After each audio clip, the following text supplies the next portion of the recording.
Hey Jim, Miles, welcome to the evening. I'm just going through the usual torturous process right now of attempting to find a suitable board that I can extract an ISL from.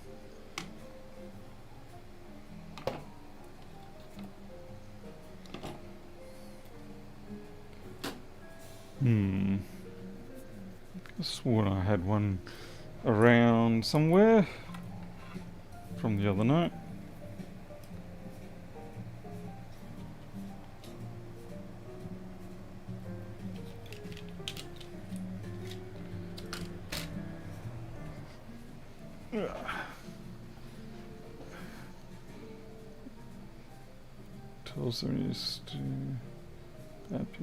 Oh yeah, this is an interesting board. This one, it actually boots, but it's got a dud PCH portion. It's a very strange board, but the SMC will be good, so we're going to take it from that one, reball it, and go from there. Anyway, so this board here, you may remember from the other night, where it just seemingly kept killing ISLs. Because we'd put a new ISL on, we'd measure the diode mode, and we'd have about 0.6.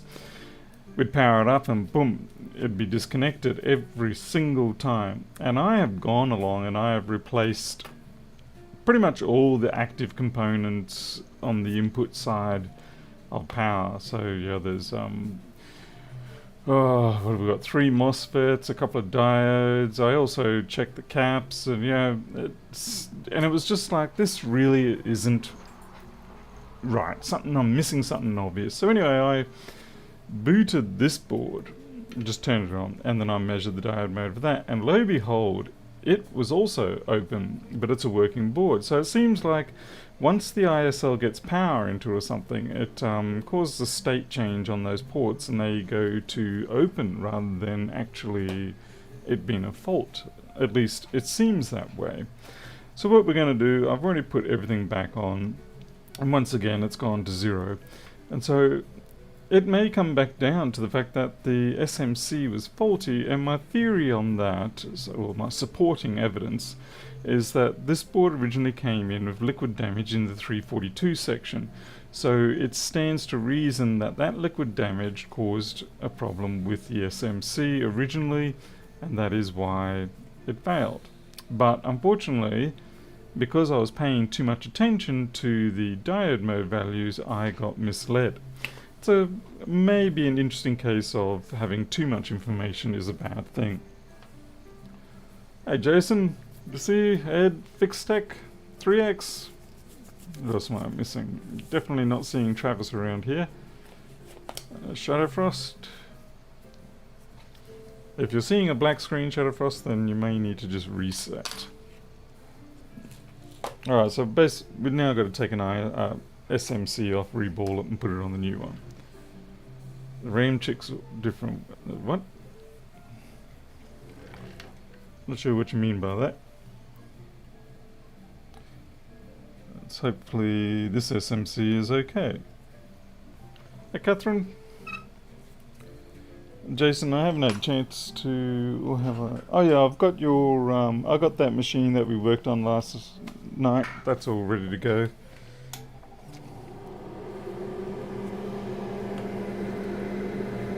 So just stick a little bit of flux here just to get things started.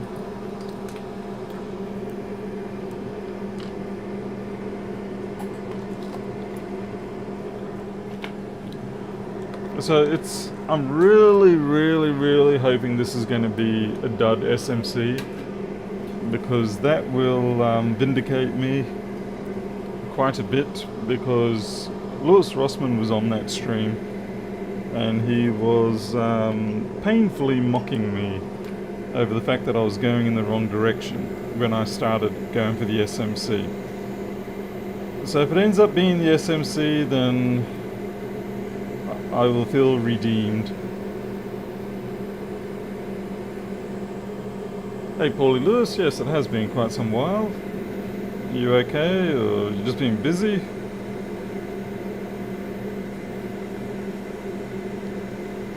Yeah, because I was thinking with the ISLs, you know, it's like, I am just burning through I've never had a case where something would burn through ISLs like that so easily. with no apparent cause. And I was, all the diode mode values other than after powering up were good. I couldn't make sense of it. I had no shorts, I was isolating everything and it was still doing it. It just was completely baffling. Hey Jeho, Arnold G. Arnold G, you mean the 4.7? Or what are you talking about? Unless I've missed something. Hey Tony W, Jimbo.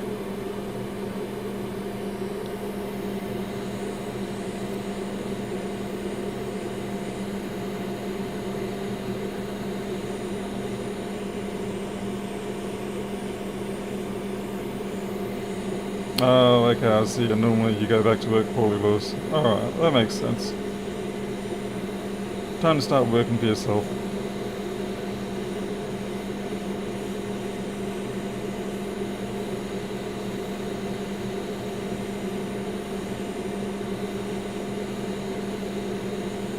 It is sad for me to report that I still have not actually done the first cuts on my CNC yet. I have just been stupidly busy. I haven't had time to enjoy myself with the CNC machine. Alright, now I've got to find my holder, which is one of the things that I want to do with the CNC machine. I'm trying to decide what material to use. I am a little bit uncertain about using synthetic rock or fiber reinforced plastic, basically what it is as far as I understand. Mostly because when you start,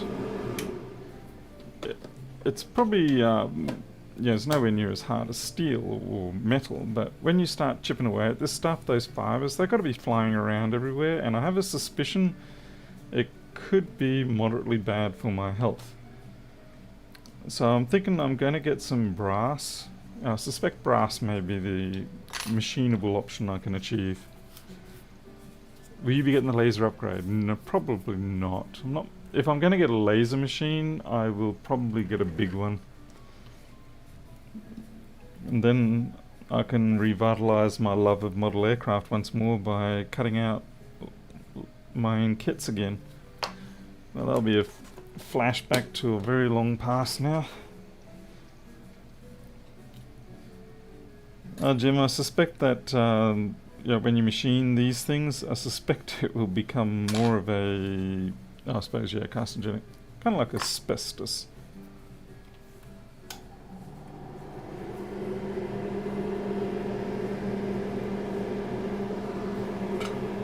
Oh, Jim, you got a new VDSL coming. Well, I hope you get the VDSL at least, even if it does cause you some grief. It looks like our solar panels will finally be connected, the actual house line and all that, at end of the month. It's quite a long process to wait to get that sort of thing done. Which means we certainly have lost the most advantageous time to have solar. But summer swings around here pretty damn quick. So it won't be long, I'll be winning again. Yeah, Paulie, I think brass is the way to go. I'll have to source some nice little blocks of brass. I'm sort of thinking at least 1/2 inch thick.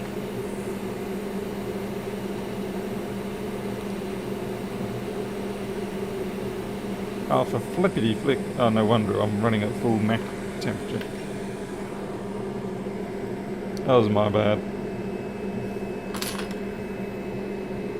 You don't need full Mac attack speeds in air.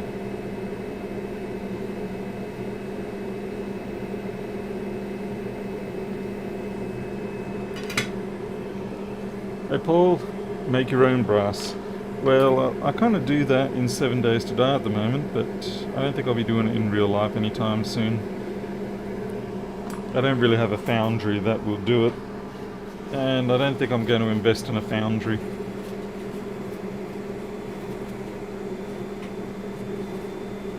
NBN change required protocols for VDSL. 1 million connections dropped last week. No replacement modems in. What?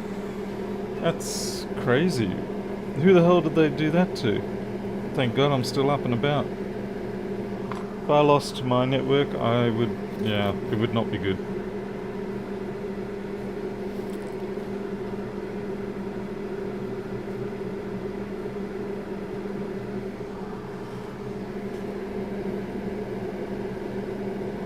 The other thing that's annoying me with the CNC at the moment is that the open CNC, the Linux one, I've got to work out how to just to install it as a normal application. Now, I understand they want it to be on more of a real-time kernel, but because the decoder or the controller that's on this machine, it's an intelligent controller, so you can log into the console and send commands that way.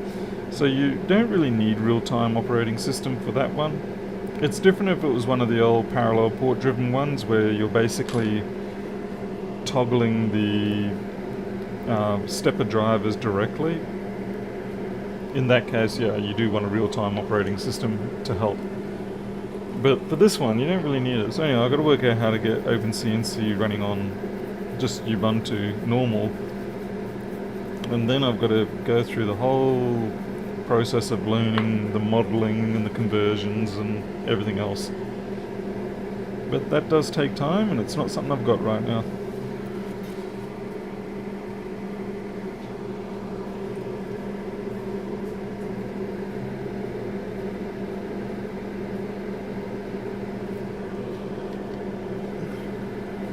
I'll be sure to try and videotape my failures on that CNC machine. I did watch someone trying to cut aluminium with the slightly smaller version of it, but it's got the same steppers and everything, so it should be similar performance. And I think they tried for a year and basically had no luck. But I think the big problem they had was that they were using standard softish aluminium, and of course aluminium, it's soft, but it's hellish to cut because it just gums up everything. And so you start getting chattering and all sorts of stuff. Whereas brass tends to be a much more willing machining material. Aluminium seems to want to stick around. The chips don't want to go anywhere, whereas brass, they're like, we're out of here, so long, suckers. At least that was my experience in Metal Shop. Yeah, Jim, that's pretty much how it's probably going to go, especially considering I don't have limit switches at the moment.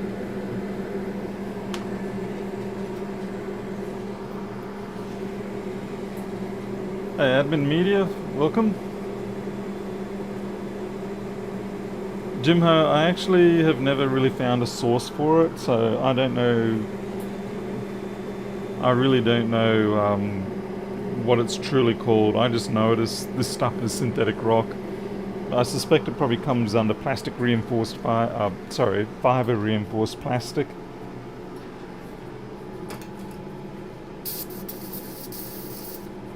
I also suspect it may be a real pain in the backside to machine it because it's inconsistent.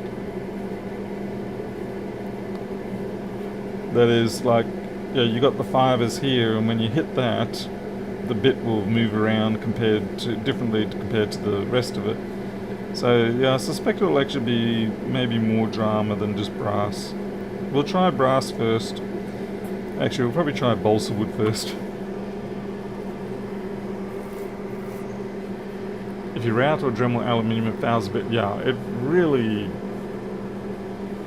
Aluminium, like I said, it's a marvellous metal, but by golly, it's not friendly to your bits. Like I said, I mean, this CNC machine is not my first foray into machining metals. It's just the first one I've actually got for my home.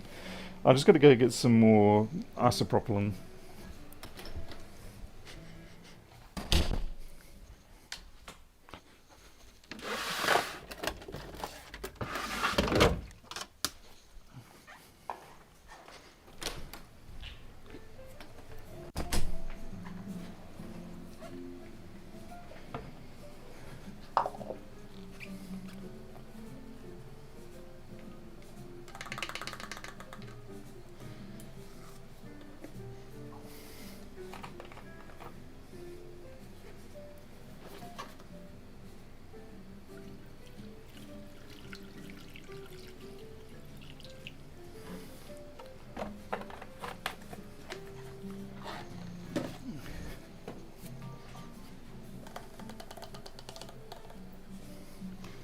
Yeah, I have noticed there's some good G-code examples around, so I'll probably use them first just to validate the machine and yeah, go from there.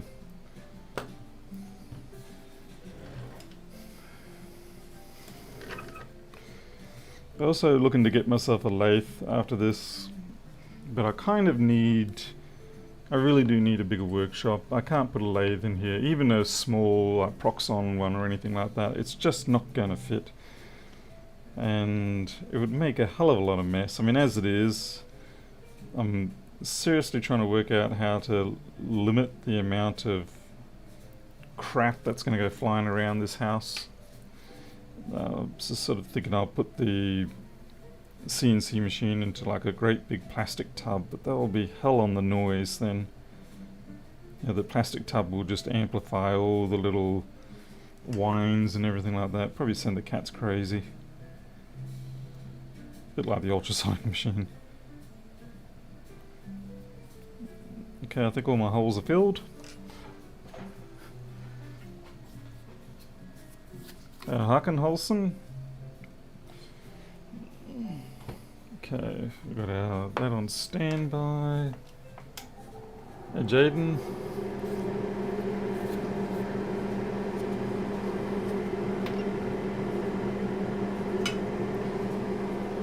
Jason Cosgrove, I've noticed that some places like to use pre-hardened or a particular alloy of aluminium that's particularly hard, and then maybe they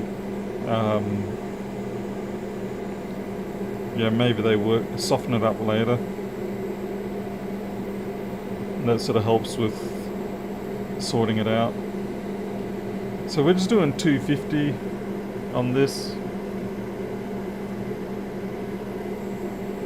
It's just a slow heat, bring it up to temperature, because we do need the SMC to also be equally warm when we do what we're about to do, which is, jab it with this.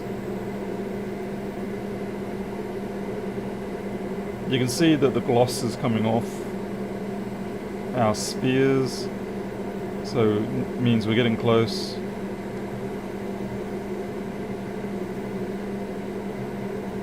I've got a bit of a problem with these wayward ones around here.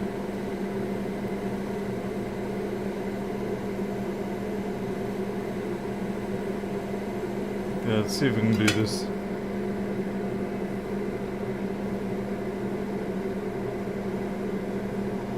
Looks good. Yeah, if you don't have it hot enough, what happens is that with that Amtech flux, it will tend to, the viscosity of it will tend to grab the balls and pull them out rather than melting fast enough that they don't grab on. There's a couple not going back into place. In fact, there's more than a couple. They're being a little bit argy-bargy with me.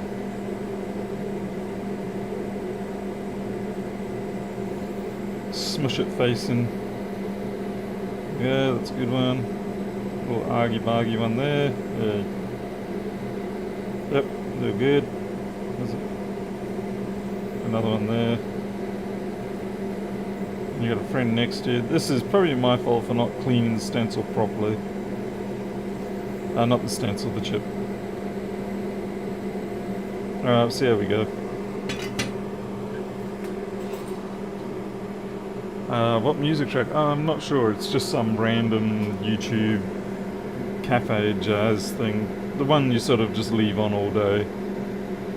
I've tried to listen to other stuff. Yeah, I'm not a big jazz fan at all. In fact, I'm not even remotely a jazz fan. But I will say that for just general background noise or music, it does the job. I tried changing to a few other things and I kept coming back to the jazz for some reason.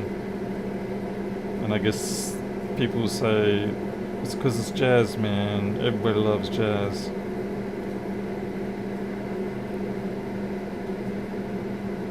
Yeah, it's one of those 10-hour type things that you get every day.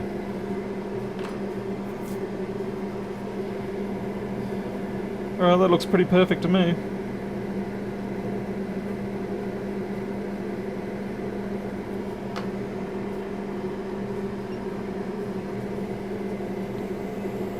It's interesting that to make this work with the Atom compared to the quick hot air station, I end up having to go completely the opposite direction, like I'm down at 250 centigrade to do this.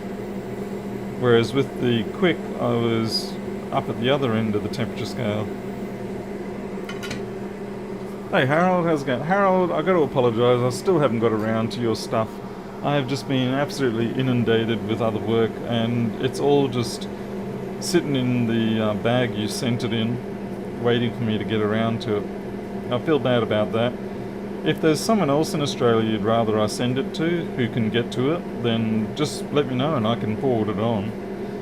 Like I said, I don't want it to languish here for too long. Yeah, you've already sent so much stuff.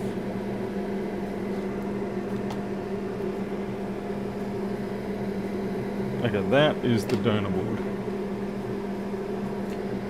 And this, we hope, is going to be a little bit of redemption. There may be a second fault. I'm going to say that now just so that I cover my ass. In case a certain angry New Yorker is watching.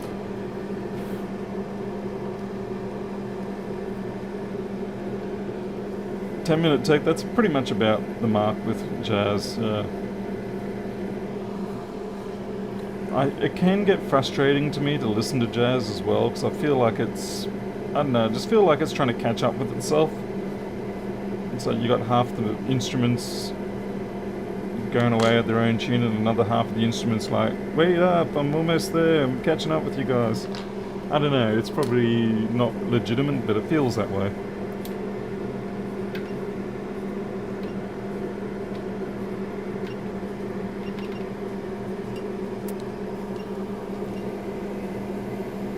I'm gonna have to be careful here because that flux was a little bit, perhaps a bit much.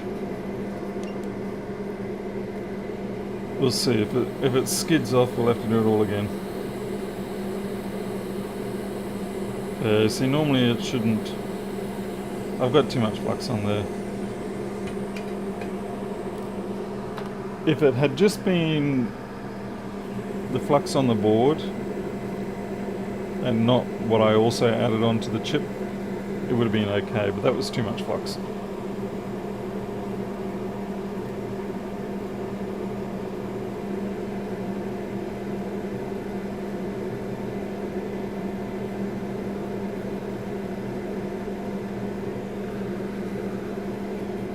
It looks dry there, but believe me, it's not.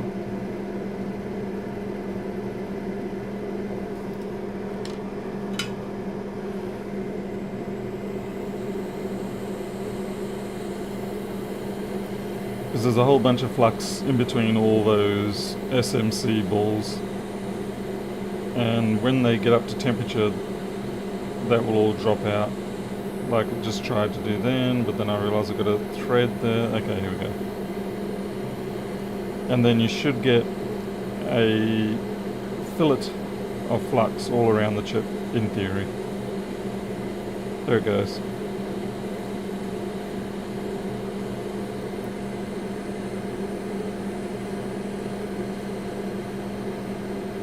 Well, that was a bit big. Hopefully I didn't merge anything. Hey Luke Davis, what is your Fujitsu computer dilemma? Is it one of those ones with fridge size 20 megabyte Winchester drives? That looks pretty good. Hey Paul Glick.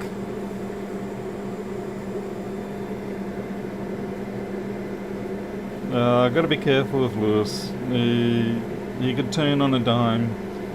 He knows that I know that loyalty is only, for $2, he'll break the loyalty and beat my head with a pool cue until my retinas detach.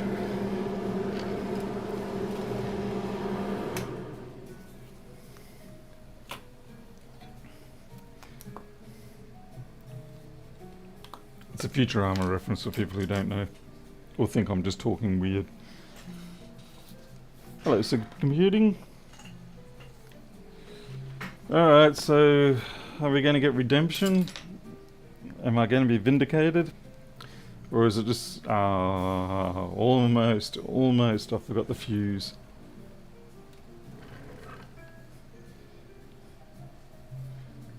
That's some crusty looking solder there too. Oh, Arnold G, that's terrible.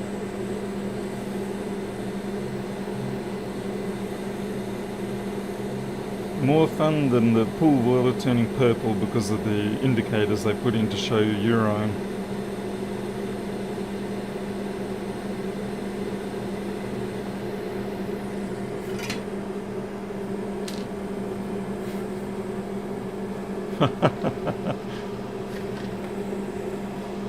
It is not an old TV show. They have new seasons coming out. It's a cartoon series by the people who also did The Simpsons, but in my opinion, at least certainly the first couple of seasons had a lot more going for it. Alright, here we go. Fingers crossed. Yes. Suck on that, Lewis. Told you it was the SMC. Disenchanted's a new series I got out, yes. Okay, I've still got to get the green blink though. Haha! Yes. Vindication, redemption, success. All the things that power you on to go into the next rabbit hole like an idiot. How many ISLs did I throw out thinking they were bad, but they were all good? It was the SMC all along.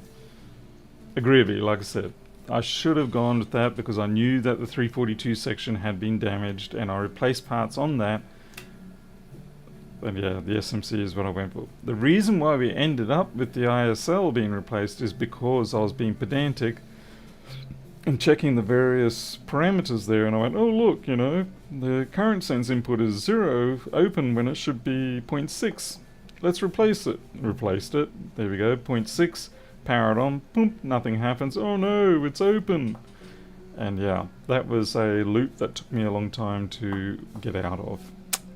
And Lewis Rossman did not help. You were not a service, good sir. You were a red herring in disguise. Oh well. Anyway, it's always hard to diagnose boards remotely when you don't have the context that the technician has by having it in their hand and knowing whatever happened before or after. So I don't really actually mock Lewis on that. Under normal circumstances, his suggestions were correct. That is in, you know, if that sort of thing happens, you replace the ISL, you replace the MOSFET, you replace the chain because more than likely one's going to be damaged because of the other. But in this case, yeah, it ended up being the SMC. To be fair, he was plastered. That is very true, yes. One of yours now, yes, Jason, we'll do one of yours. This one has to be just set up for the ultrasonic cleaner. The ultrasonic cleaner needs some exercise. No, that's your container.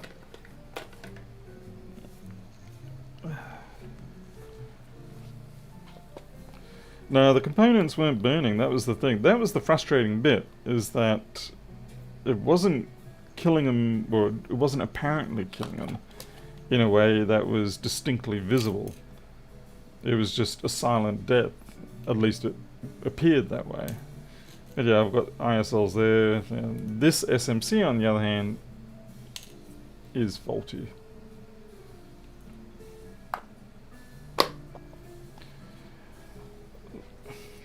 To be fair, it could be just a case that I'm like a clock that's broken and I get to still be right twice a day, no matter what.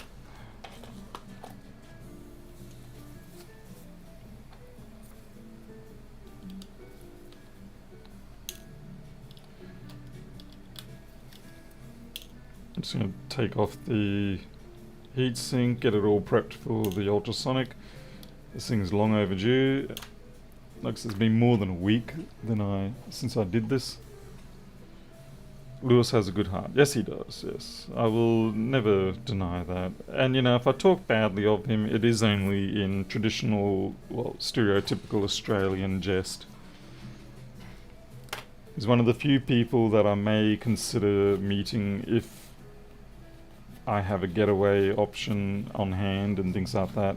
Like, you know, someone who can call me if I give a signal and I can say, oh, look, I got to go, Lewis, you know, I left the oven on or something like that. As long as I've got an escape plan, I may consider it.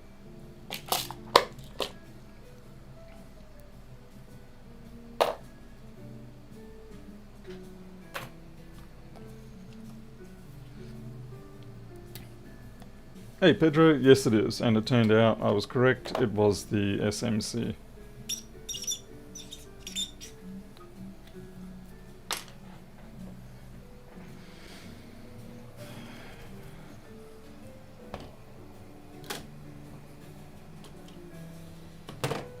Alright, now we're going to have a look at 1 or 2 or 3 or 4 or 5 or 6, no, we've only got 5 here, of Jason Cosgrove unofficial Max boards and see what terrors he has brought to my desk.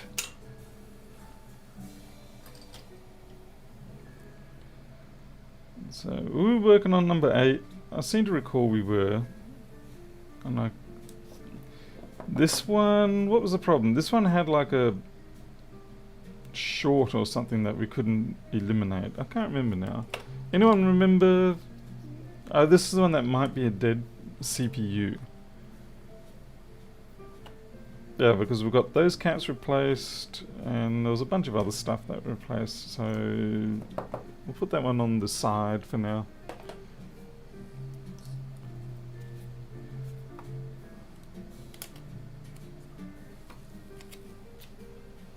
Okay, 1309.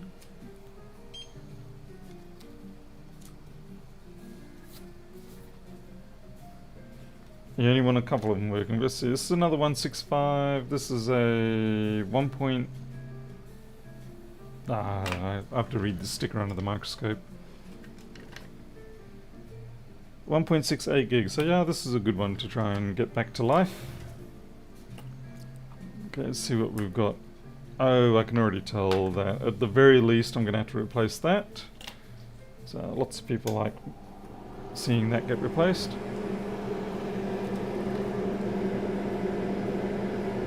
So yeah, our 342 is probably damaged or something.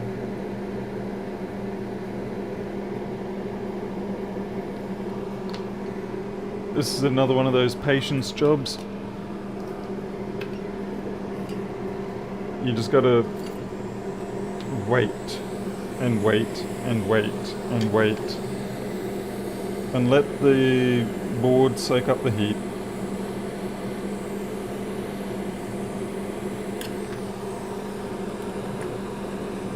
Oh, crikey.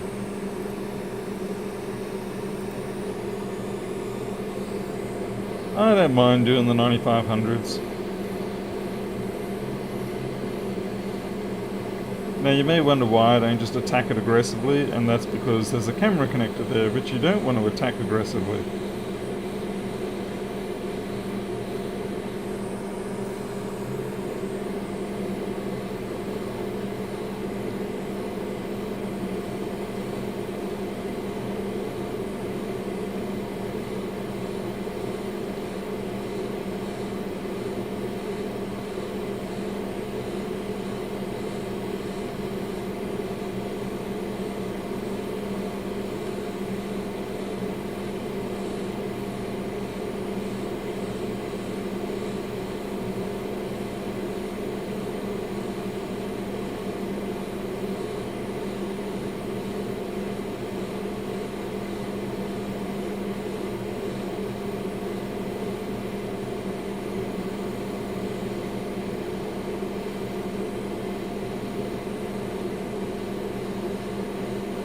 Here it comes.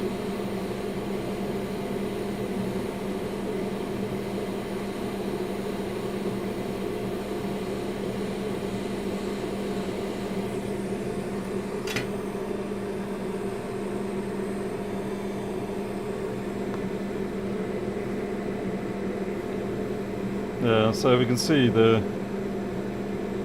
Fairly sure that's 342.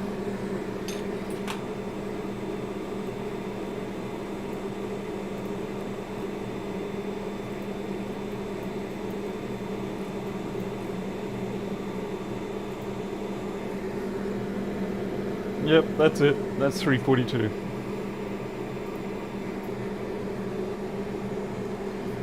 So Jason, you had a 1502. Girl bought it from some Facebook dude as refurbished. Battery swollen, corrosion, screen fires. Oh, God. Yeah, that's refurbished my backside, yeah.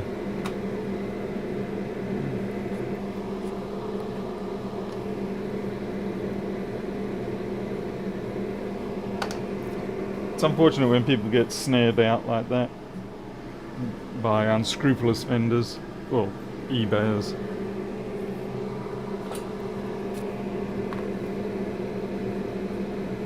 So we'll try and see if we can get this pin back. It should be okay, it doesn't look too bad.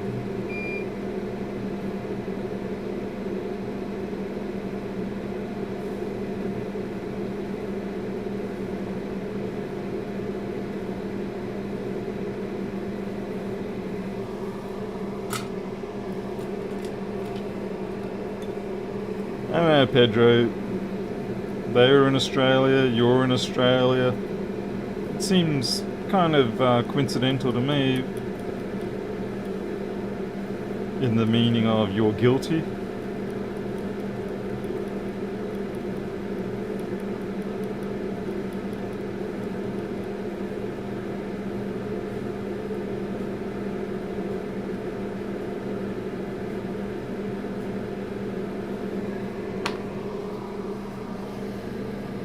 Circumstantial.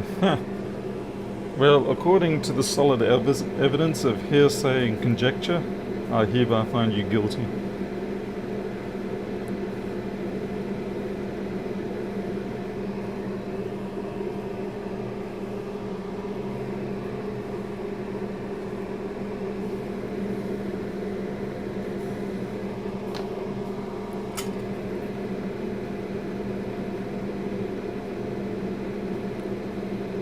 So they've all got some nice fluffy pads on them.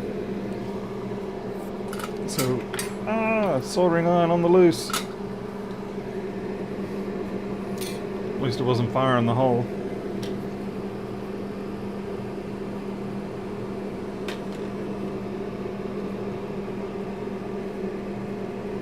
Yes, being technically correct is the best kind of correct.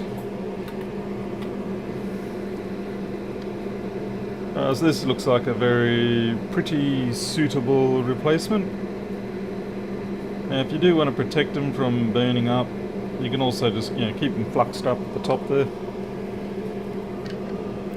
A good amount of flux always helps.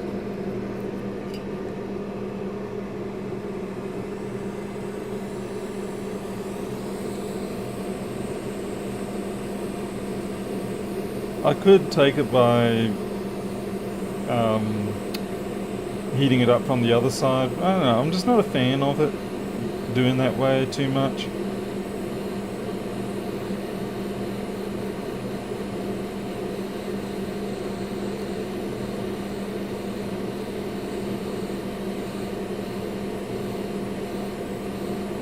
I prefer to test my patience and do it this way.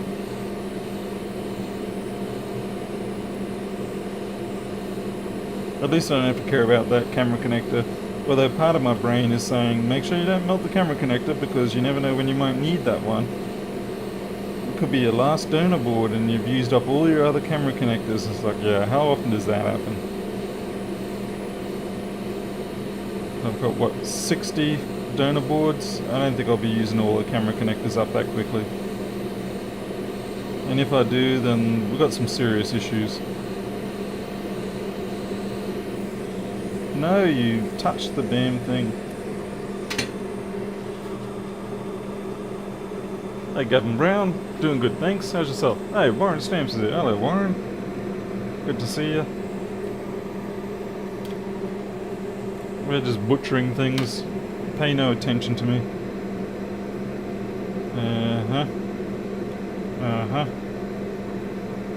There's a Yeah, that's what I was trying to get off, a little hair.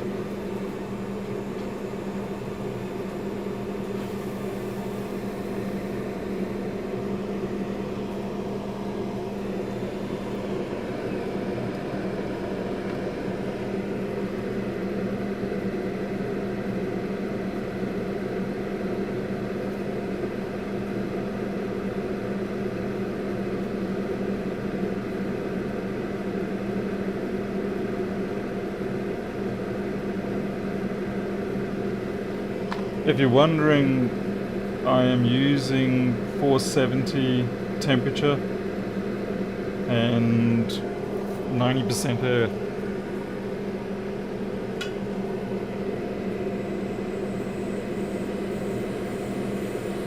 So you absolutely can go pretty much full speed on these things. You just gotta wait. Too much flux. See, that's why you don't have too much flux. When you're putting them back down, you can kind of cheat and preheat the board before you put the part down a bit. The only risk is that if you don't place it perfectly right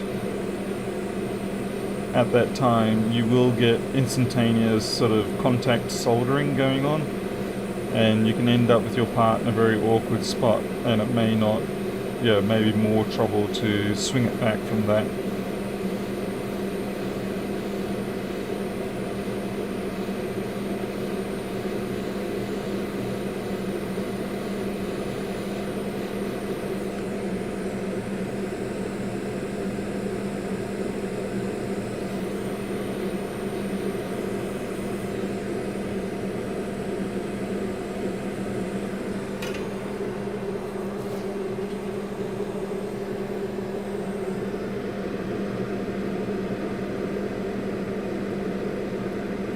It's not really sitting down properly there. I'm going to have to heat it up a bit more.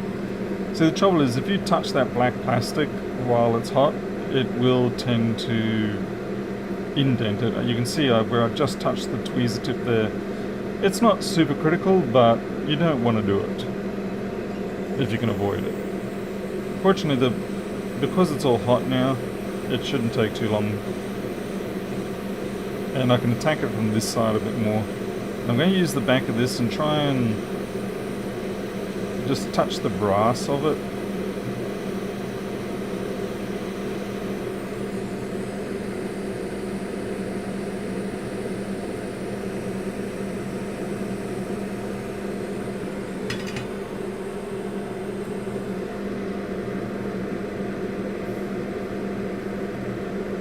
Seems like there's a bit of a... I'm not sure, because it's now lifted up on this side.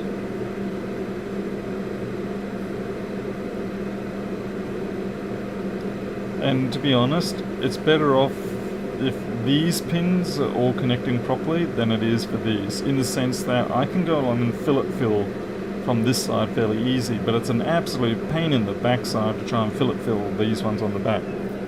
So we'll reheat again. You can see where I touched on the back of the tweezers, it didn't hurt it because I touched on the brass.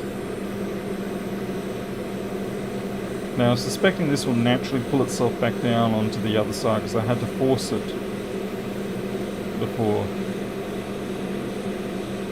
Maybe not.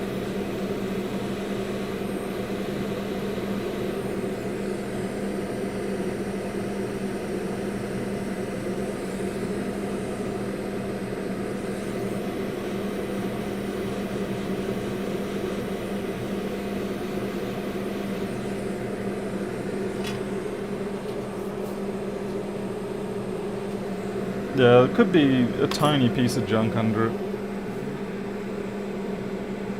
Ouch. Shoot. It's definitely listing off to the side slightly.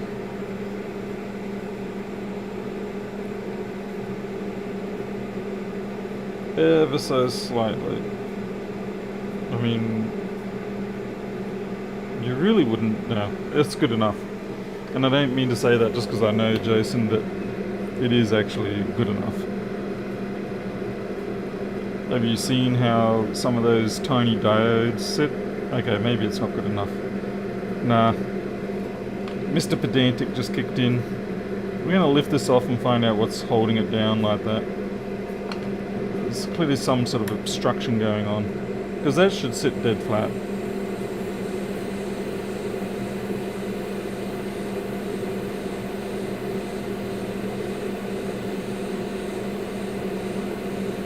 I didn't think it was as bad as it actually was when I was looking from above.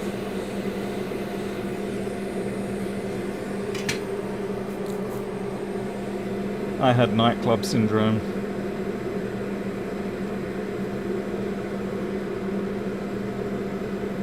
There's nothing under here really.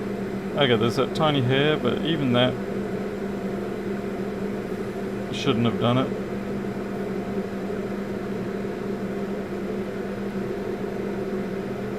Yeah. A little bit stumped on that one.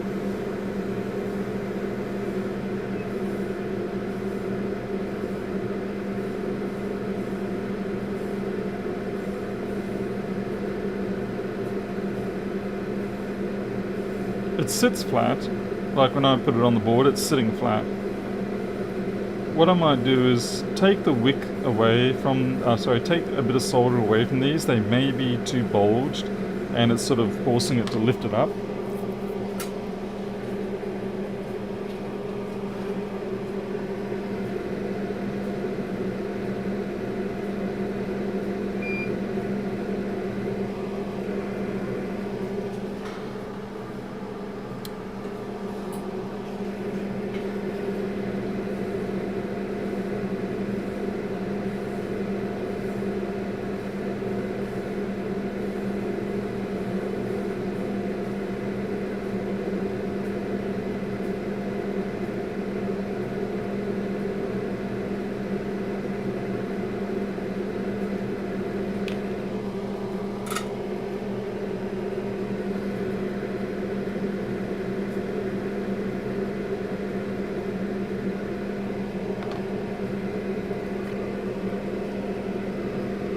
Alright, let's try that all again.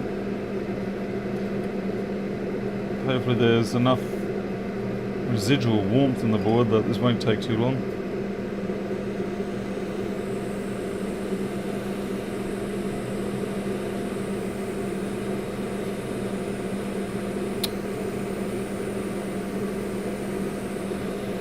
Certainly enough residual attitude in the board that it's trying to tick me off.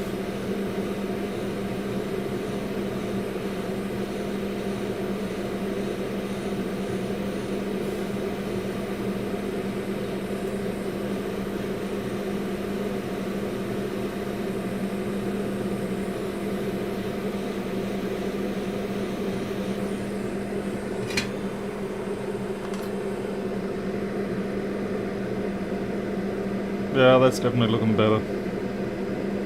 I think it was just, there was just a little bit too much on the pads, on those ground pads. Still, we're not home yet. We have to test each pin to make sure it doesn't move. Yes, is it? I swear there's a gap under that, I felt it.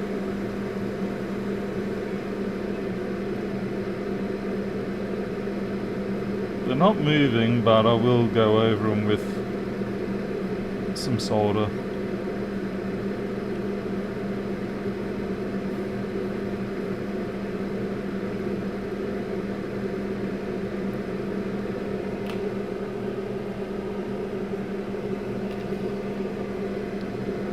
Like I feel those two there, they didn't get it.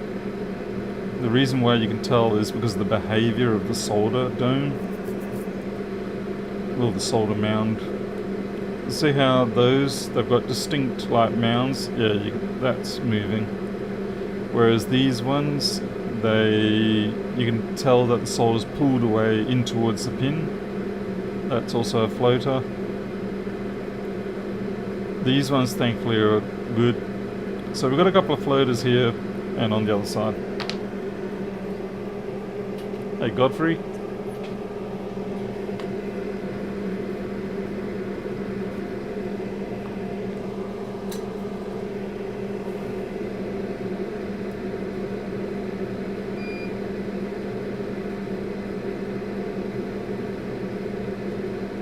Basically, the solder should have a concave rather than convex look. I think I got that right. I always get my concave and convex a little bit backwards, and it's all relative. I usually think of concave because of cave in, so therefore it's arcing around you.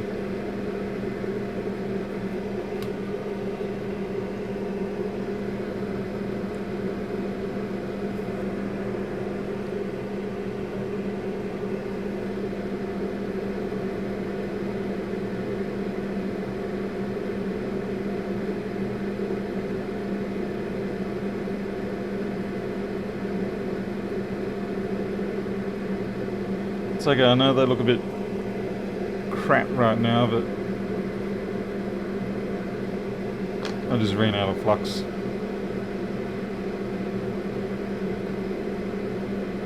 That's my excuse.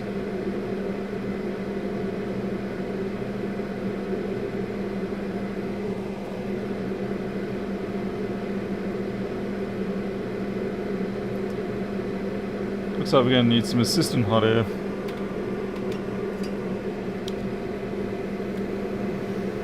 That pin that's not doing so well, that's on this great big sort of solder flood. So we just need some help to give the solder flood the heat it wants, rather than it trying to steal it out of the iron tip. Alright. I'm not concave or convex, I'm flat.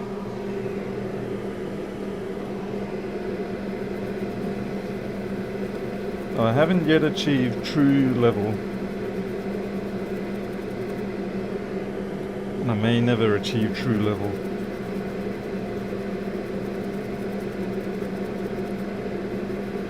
It is said that humans cannot handle true level.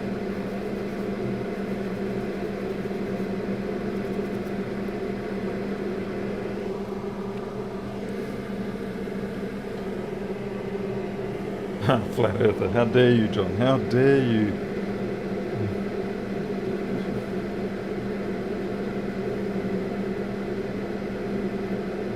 I believe in the two-sided earth. Flat earthers only believe on the top side, and they just think there's monkeys holding up the other side. But I know the truth. And the truth is that Australia is on the other side. Oh man, that solder is baked on there. Hopefully the ultrasonic can displace that.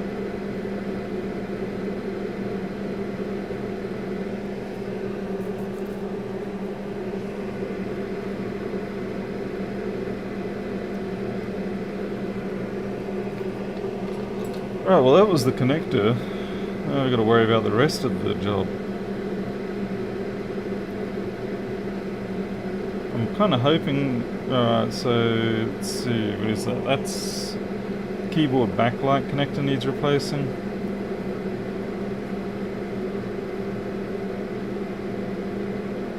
This is a bit of a festive holy crapola.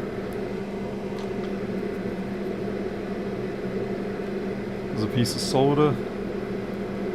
Oh, what the hell? What happened here? Honestly, it looks like carnage from... what is this, a T-72 tank?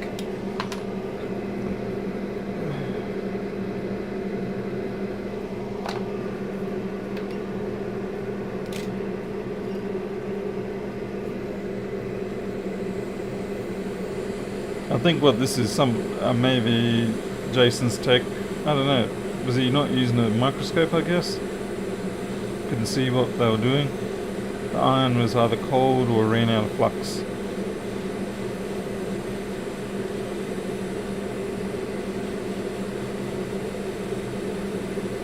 That's a CD3211, I think.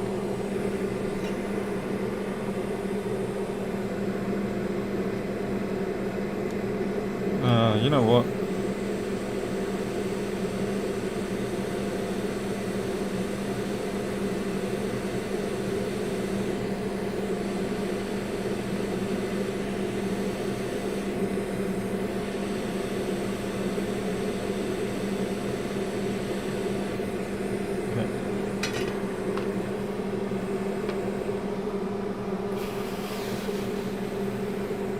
Hey, Mr. Anonymous. Jason has no idea. Maybe it came into the shop like that, Jason.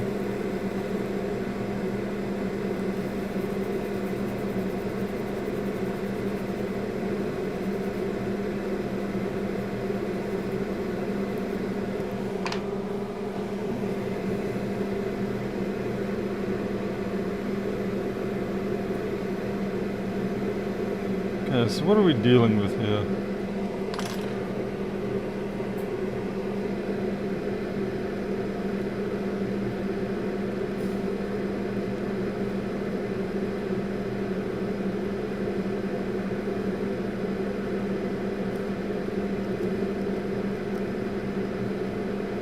Doesn't look too bad now. It's just a bit of odd corrosion there, but it's nowhere near as catastrophically nasty as it first appeared.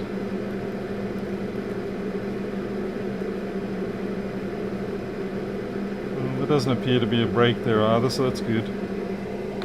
It just needs to be cleaned up properly.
I'll get to our little jaggy friends when the reflow happens.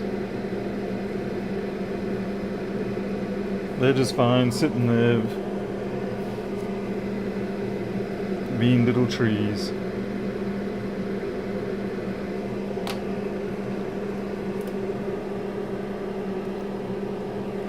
It's from some strange country called South Africa. Huh.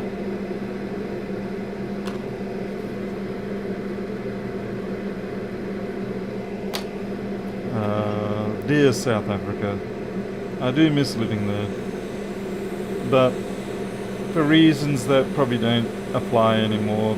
It's one of those things where, you know, certainly I wasn't over there on a holiday. I mean, I was working my guts out over there. 5 o'clock to 10 o'clock, yeah, as in 5 o'clock in the morning to 10 o'clock at night every day. No weekends. I mean, the whole time over there was just one big long 4.5, 5 year working session. But yeah, you usually remember the things you want to remember, and you forget the things that weren't so great in these scenarios. The opposing is true when it's convenient to. But I dare say, you know, if someone said, "Hey, do you want to go back to South Africa?" Rationally, I know I will say no. I mean, don't get me wrong, I love the country. It's in the blood, whether I like it or not. But I couldn't go back.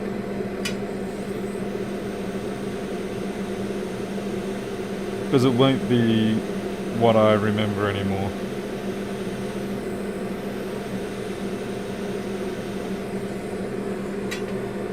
It's kind of like how when people break up and then after a while they get this sort of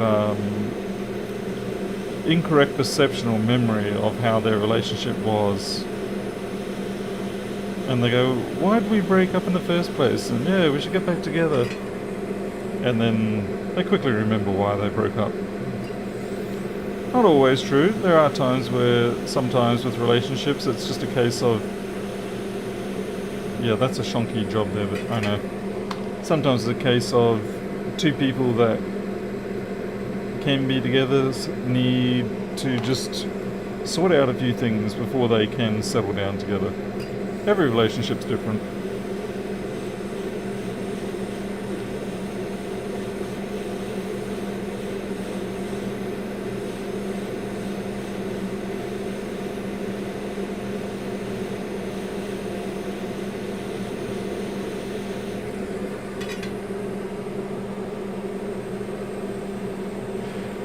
Well, Keith, yes, there is that aspect too.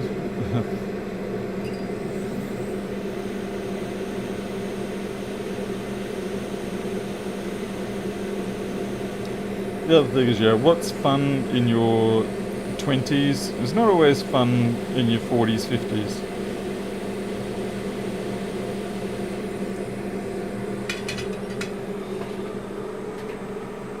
How did you deal with the load shedding of power? I wasn't there, thankfully, at that time. I left in 2000, late 2000. Hey, Raj. Yeah, Jason, exactly. Yeah, nightclub effect. Yeah. Never meet your heroes, never goes well. That is true. That's why, I'm trying. That's why I probably really will never meet Lewis. Not that he's really a hero to me. I'm just more. I don't know. I mean, I very much admire what he does. I think he's done a fantastic job.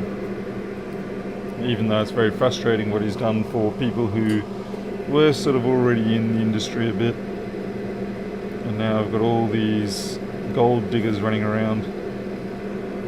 Not that I can really say much because while I was doing laptop electronics and all that sort of stuff beforehand, I never thought to really do MacBooks until someone shoved one in my hands. And then another person said, you should go see what Lewis Rossman's doing. And I'm like, who the hell is Lewis Rossman? Yeah. I still wonder that question too.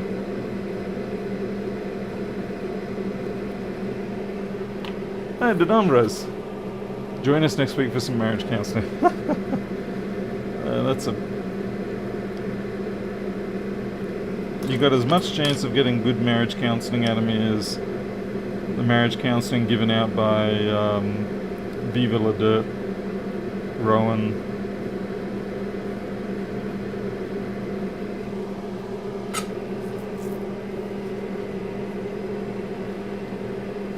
Lewis is tired and seriously needs a break. Yes, he does, and he knows that, and he's looking for that break. There's a few other factors that he's trying to deal with and get set up as quickly as he can. But yeah, he's tired. And, the political scene of things is definitely even more taxing than actually running the shop, I would say. Maybe not in a obvious way, but I think that it's political is just, it's politics and it sucks. It's kind of like being a manager.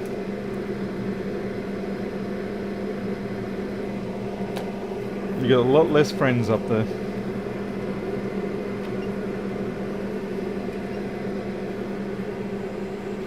Hope you can resolve the cash flow issues. Yeah, I mean, I'm fairly sure he should be able to resolve cash flow issues over time. Yeah, he does have the issue with the unfortunate rent situation. I don't know how much that plays into it. If it wasn't for COVID, he probably would have been right with that business choice. And then, of course, Eugene screwing him around, he lost a fair bit of time and money on that. And thank goodness, I can't believe I'm going to say this, but thank goodness Sunny Days was there to sort things out for him. That was very much a good thing.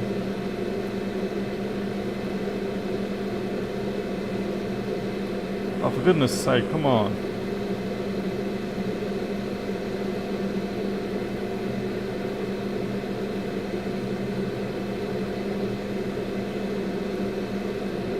I don't really want to go to 470, but I'm going to have to. I'm just going to knock it down to... The reason why I don't want to go to 470 is because they've got a lot of plastic around this.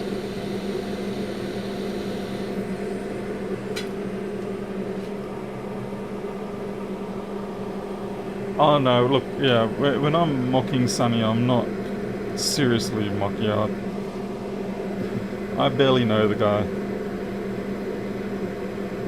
It's just more of that, once again, that international banter. You can pretty much presume anything I say negative about someone, unless I state otherwise, is just going to be international banter. Maintaining cordial international relations.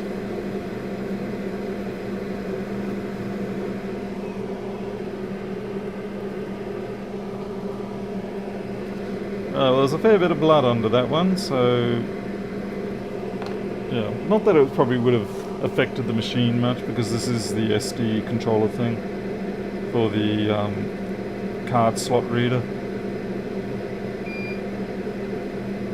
But it's good to get it clean, because you don't know what it's going to do later. You know, it might cause a short between one of the rails, so...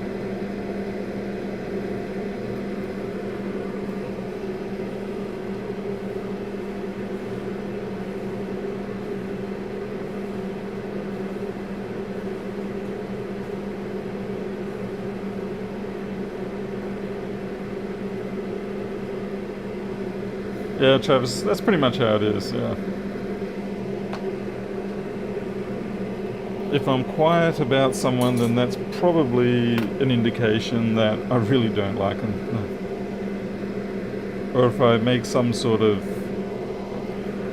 deflective remark, like I have insufficient information to be able to make any judgment on this person's status or whatever, or on that choice. The usual sort of political defense type thing. But if I go at them, then more than likely I'll like them.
Right, I wonder if we're anywhere near the stage of attempting to turn this on. So is this an SMC replacement, or is this just a... I get a feeling that's hopefully just a reflow.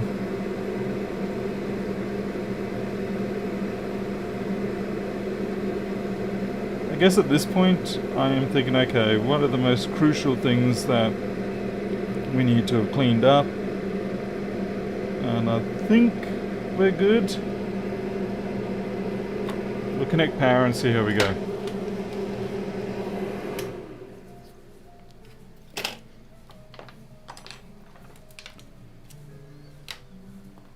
And then I think it's past midnight, then I'm done for the night.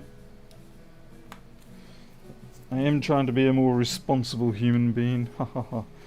Yeah, I know, it's a bit of a joke.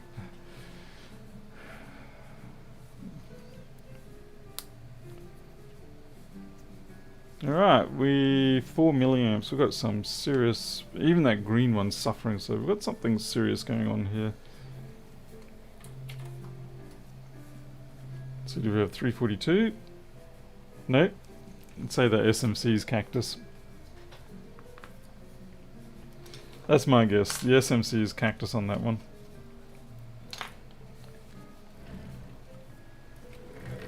So we pull it off. if I had to guess, what's probably happened is the bonding was taken off and they tried to tap, like, you know, reseat it. And I have a feeling that the tap might have merged some, because that does look a little skew to me. Like, this corner is up a little higher, it's kind of rotated anti-clockwise a bit. I could be wrong.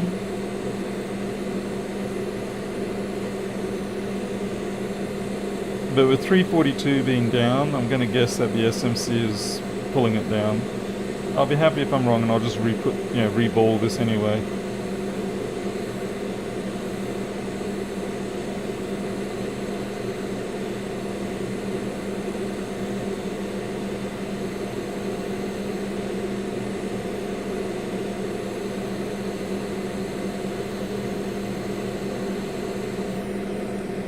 Doesn't look like there are any merge, so that's good.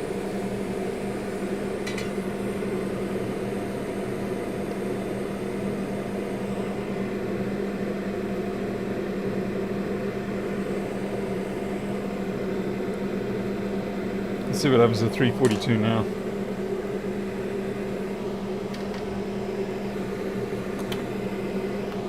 If we're back up to 342, we know it was the SMC. If we're not, then we know we've got a short somewhere on 342 elsewhere. Now, obviously, we're not going to get any... Okay. No, it wasn't the SMC in this case.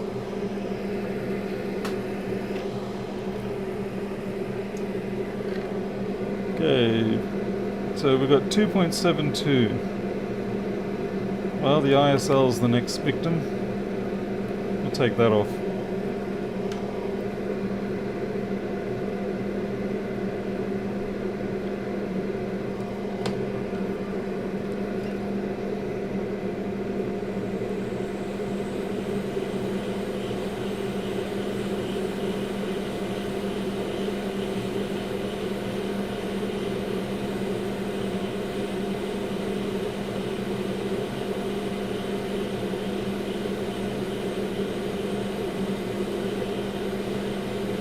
Probably should have taken the ISL off first, but as it was, the SMC, I was looking at that and I'm thinking I really do want to redo that anyway.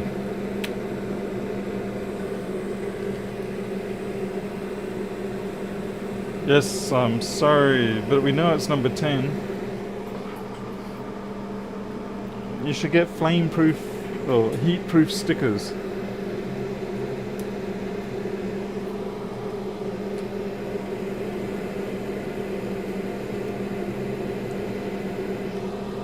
Still not. Wow. Okay. So we've got the resistors around the 342 as well. That is a known occasional issue. So we'll rotate them off and measure. Has Harold given you a suggestion for his battery port tester? I have got one here, yes. I just haven't had a chance to do anything with it. The other possibility is one of those resistors is dead.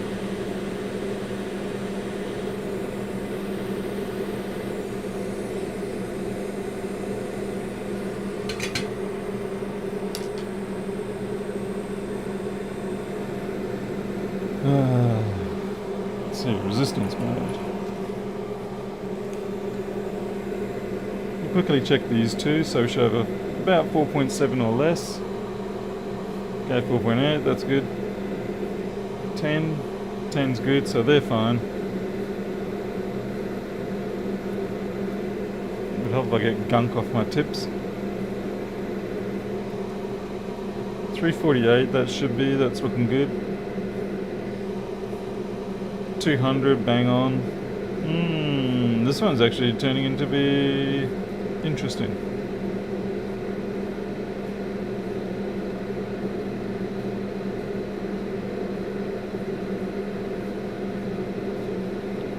Oh, look at that.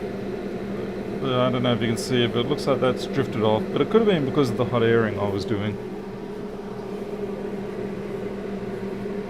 Oh, see Harold's suggestion. Okay. Be interesting to see what the battery port tester says about the SMC. Ah. Yeah, Jason, that's nasty. So nasty. As if you don't make me cry enough already. I mean, Elita has to console me most days. She's like, is it that Jason guy again? And I'm like, yes. He said he won't stop sending me things I have to fix. And they're not easy fixes. It's not fair.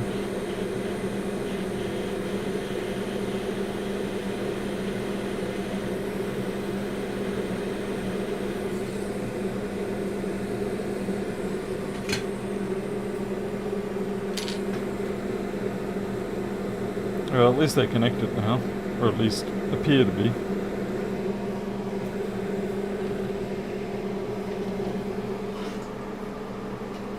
What you should really do is send me one with the resistors turned around.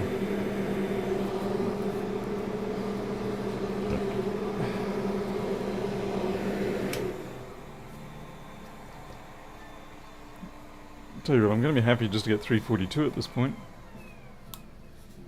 Okay, that looks more lively. See how that's, I don't know if it shows up on camera, but that's definitely notably brighter now. And that's not a good thing to do. Yet again, I try measuring voltage with resistance. Hey, we've got 342 back. Okay, so through the process of whatever was going on, we ended up with the case that 342 regulator had been bumped or lifted, and that subsequently caused it to lose the ability to regulate.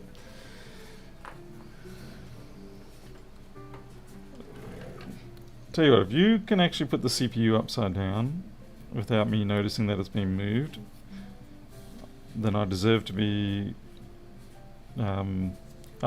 challenged by that. I'm trying to work out right now how to word my message to Lewis about my SMC redemption.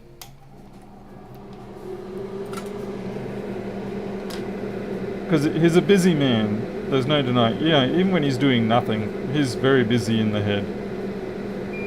And so I want to be sure that I get the maximum mocking impact without wasting too much of his time.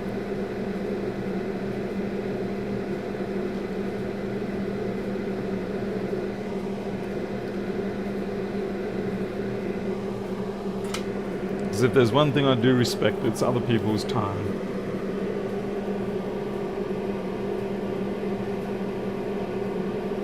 I can't stand it when people waste my time. Like customers that want to yakety yak. It's like, give me the part, give me the computer, tell me what's wrong with it, and go.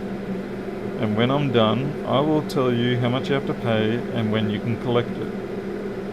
Outside of that, no talking. Otherwise, there'll be no repair for you.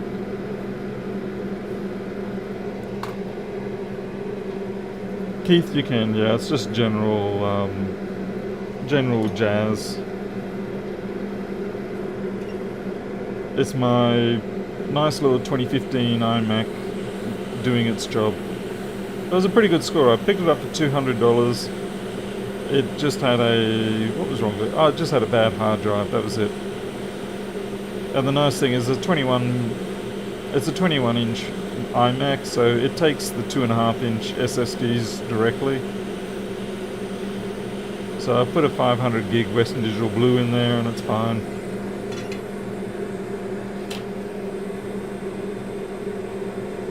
Oh yeah, Dadamras. What was wrong with it? What did you change? How did you change? Yeah, did it take you very long? Because you know they're trying to angle in for a case of, wow, that was so simple, why did you charge me so much?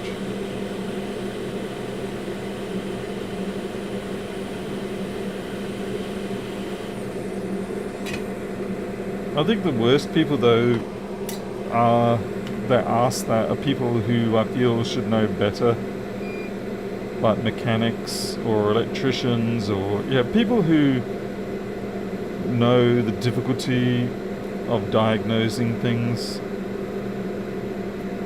and why, even though the the end fault may seem simple, actually homing in on it was a less than easy process.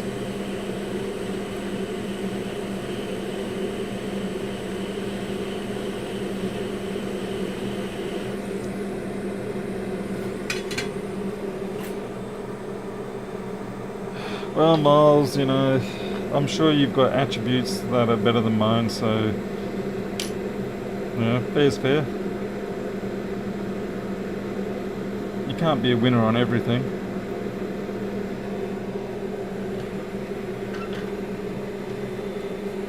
Exactly, Paul Glick. Yeah. As they say, I hate repeating this line, but they're paying for the years, not for the minutes. I'm not expecting it to boot up yet because obviously we don't have an SMC. But I'm just verifying we still have 342. We do. Okay. So I guess the question at this point is, do I reball that SMC and assume it's okay? What do you think? As I go ahead and still reball it anyway. Ask the audience while you're still going ahead with what you're planning on doing anyway. Make them feel like they have a say when really, just like with so many things in life, they actually have none. Customer is always right. That's the painful thing. That's why I like to get them in and out really quickly, so that they don't get much of an opportunity to declare that they are right.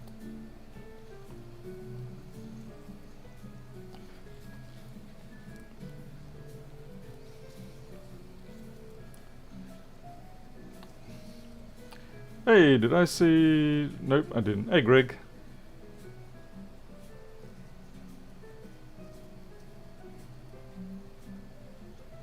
Yeah, that's exactly right, Greg.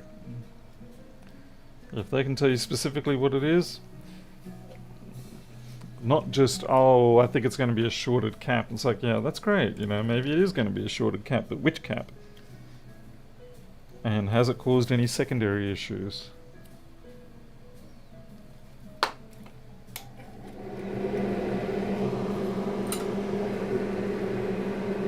Hey, Marcel. Unfortunately, Paul, you got to reball these SMCs. Just the way it goes, isn't it? I wish it was the case where you could...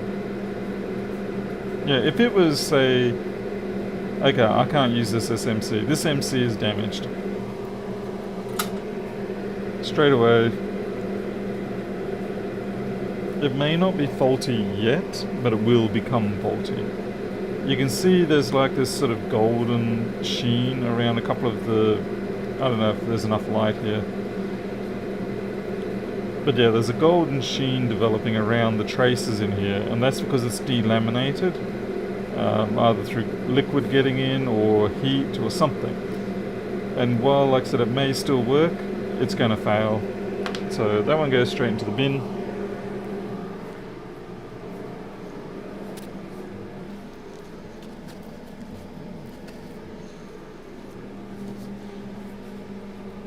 Let's see. Let's see if I've got some 165s handy somewhere.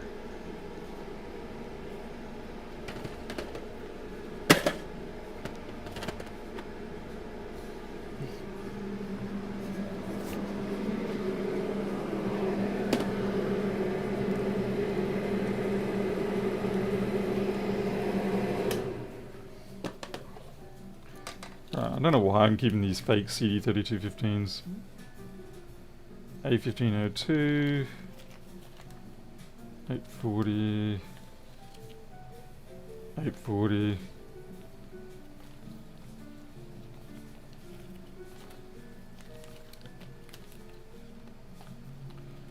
Oh man, unknown SMC. 50-50 chance it's a 165.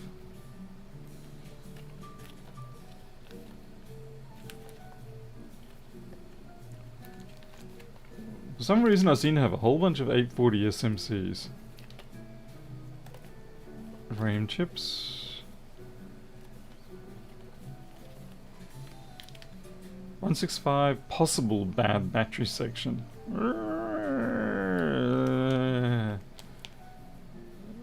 165. This might be ideal. Seems to be. I think it's the only things I've got left. 3437. I could put a 3437 on it, but then I have to try and reflash it. We'll try this one. Bit of a gamble.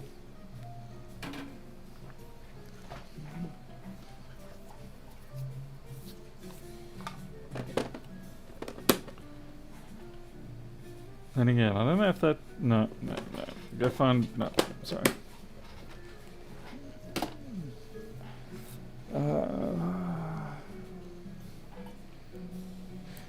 Jason, what if I take the SMC off this one? This is the one that's got that short that we can't find.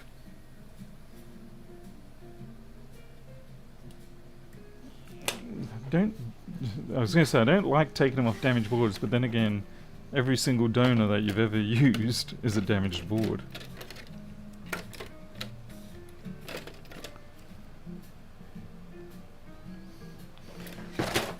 That's right, I got the fake booter, but it's actually probably a bad SMC. But then again, I've replaced it.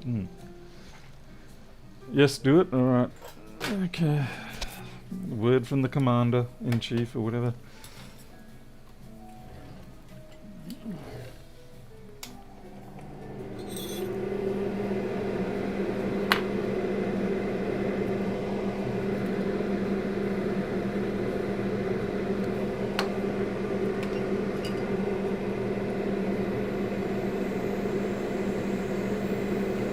It's better be worth it. I'm eating into my 7 days to die time.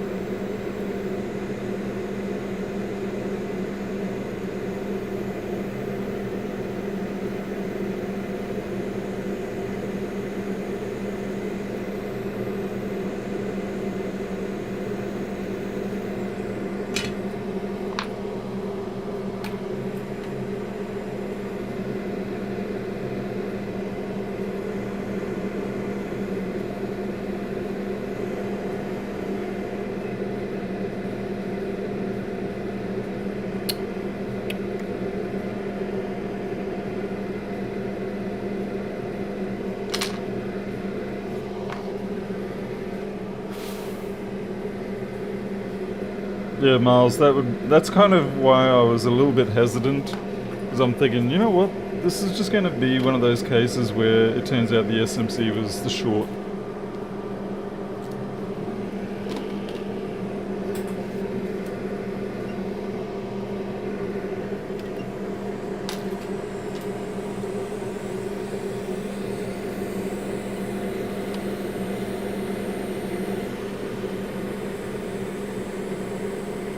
Have I ever repaired a fake MacBook? Well, I'd have to know what a fake MacBook is first, or do you mean a PC?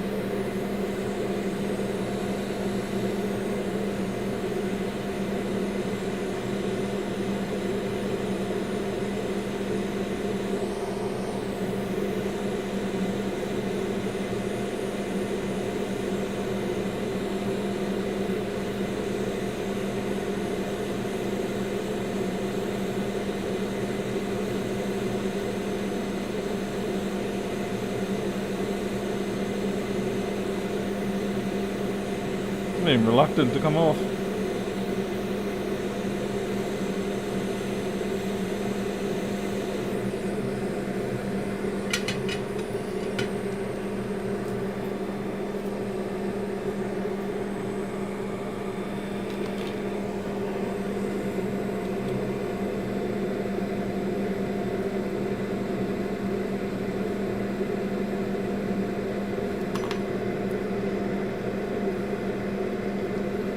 Certainly I've repaired machines that the PC, genuine PC machines from various brands that are trying really hard to be MacBooks.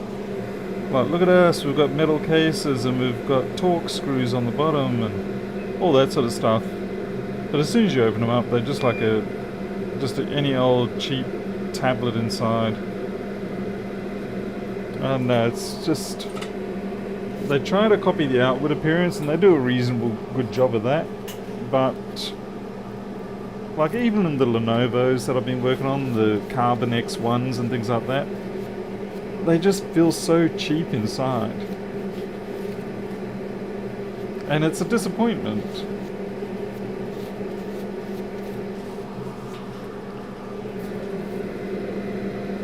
It's disappointing because I do want to happily recommend other stuff, but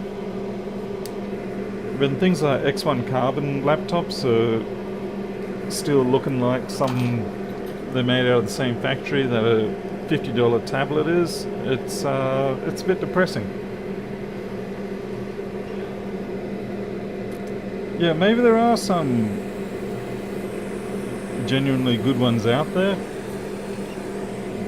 but I haven't really seen them much. They're always so hodgepodge. It was like they said, well, we've got these main boards and we've got these cases, but they don't have these features, so let's just bodge on some random daughter boards here, and it just all looks like it's just a hodgepodge. It's very ad hoc. I mean, yeah, maybe I'm jaded, I don't know.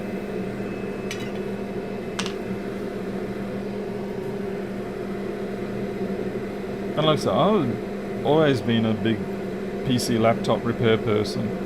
I was doing it for a long time before MacBooks came, well, before I started doing MacBooks. And so when I moved to MacBooks, it was genuinely a shock as to the quality gain. Now, agreeably, you charge a hell of a lot more for a MacBook. What you're paying $1,500 at least compared to a similarly spec laptop PC, which is going to be $500 for the same technical specifications. And that's always been the debate point with PC gear. It's like, well, why spend $1,500 on a MacBook when you can get the same performance, if not more, for about 1/3 the cost? And on that perspective, they're absolutely right. But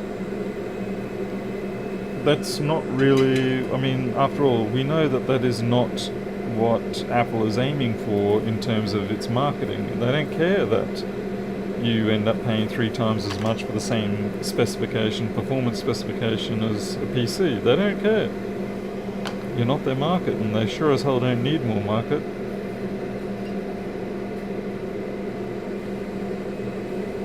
So if you want to go spend $500 on a PC laptop that runs just as fast, go ahead.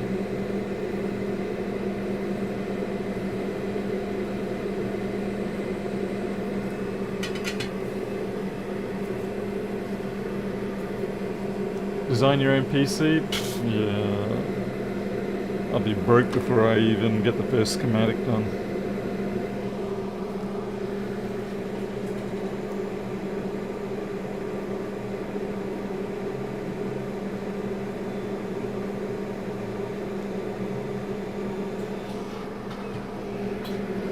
If you say you take these 1466s that we keep repairing a lot of, so they're approaching 10 years old now, and they still perform for most daily tasks perfectly well compared, you do your office work, your email, your browsing, all that sort of stuff, and 1466 is fine. I mean, hell, I still use them for myself. Flex board review gets compiled on a old 3437.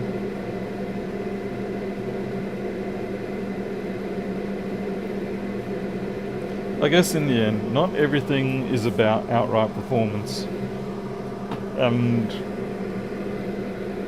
not everybody cares about performance. just as the same as not everyone cares about looks or other things. So that's, at least the nice thing is we have choices, and that's what matters.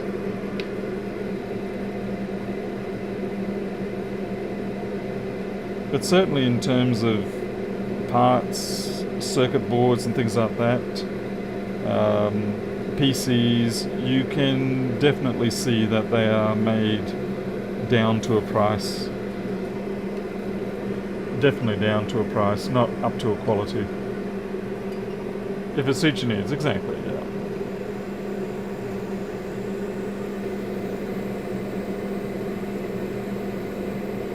Like when I was younger, and yeah, we're talking about the 90s and the noughties, whatever. Then for me, it was always about, how much performance can I get out of what I'm going to spend the money on for like a desktop build or whatever. They were the defining factors. I didn't care about it looking pretty. I didn't care about it anything really, other than just I want the best performance per dollar I can get. But these days, and I think what's also helped is that we've gotten to the point where even rudimentary performance machines are more than ample to do most of the tasks that we want each day. Yeah, we sort of plateaued in terms of what we actually really need to do.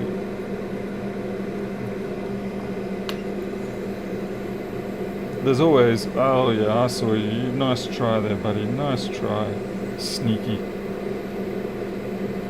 I mean, obviously there's always going to be people who need the higher spec and everything, and that's, for those people, they'll go out and find the stuff that suits their needs.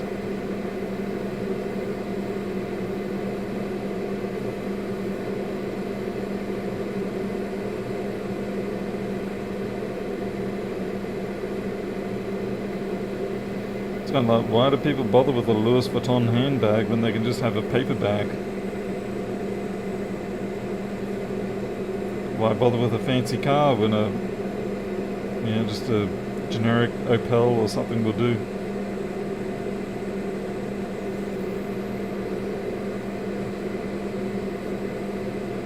Like I said, at least you get to have a choice.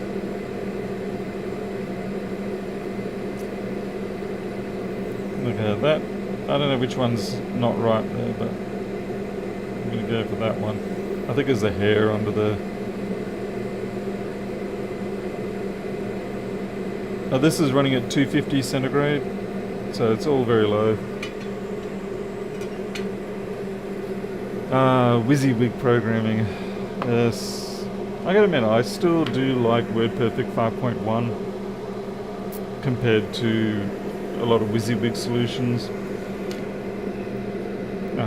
A lot of my documentation I still do using LaTeX. And okay, we have got separations here that we don't want. For those who don't know what LaTeX is, or tech, it's an extremely powerful text description language system. If you want, holy crap, so many of those did not go down right. If you want to produce documents that look absolutely stunning, then you want to do them using tech.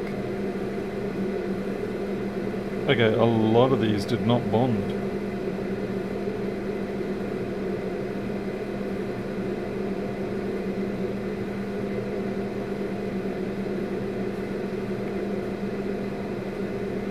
There's a lot of subtleties also in font representation and just the stuff that tech does that you don't really notice until after you've used it, and then you start to realize that, wow, even the latest things like Office or whatever can't hold a candle to the way that it's done in tech.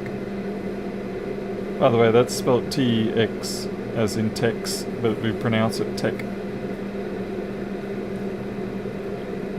And then I usually do my documents in LaTeX, which is a slightly easier version to use.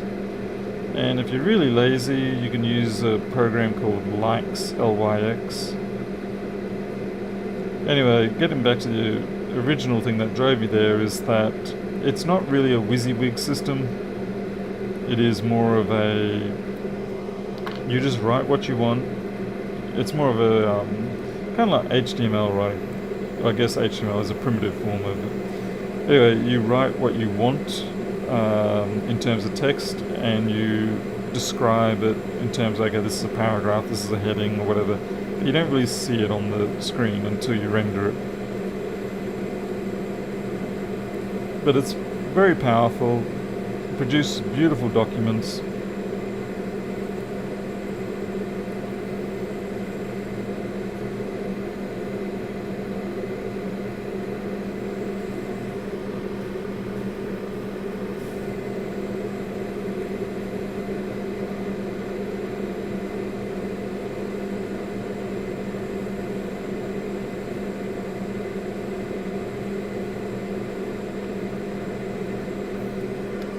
Let's hope they're bonded down now.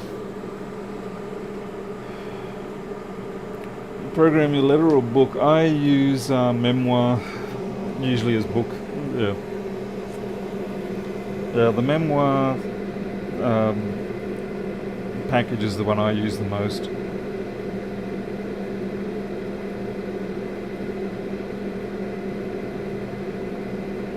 I don't really use it properly, I would dare say. Like I said, most of the time I just end up reverting back to using likes and let it handle all the intricacies. What is going on? It really does not like... Okay, we're just going to have to manually do these ones, these two. For some reason it's not bonding them properly, so we'll just scratch up that pad a little bit, and that one. And we will play a game of Risk. Ach niemand, what's going on here? Why are there balls on the letters? Because when I spill them out, a few of them get trapped in those grooves. That's the only reason.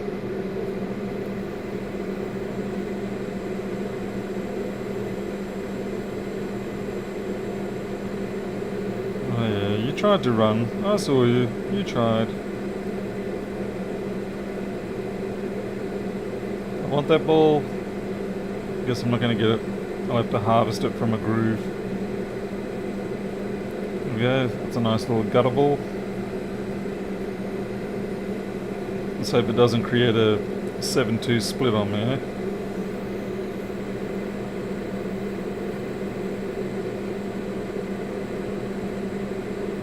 And down it goes. Scores to spare.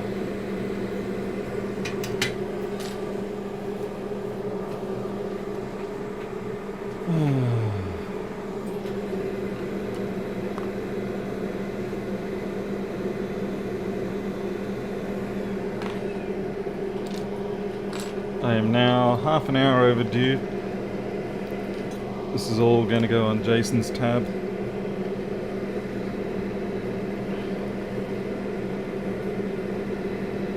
Oh, we haven't even cleaned up the pads here. Ah. Oh, tragedy. Envy my patience. Sometimes you just don't have a choice. Sometimes it's not really patience, it's just begrudging acceptance.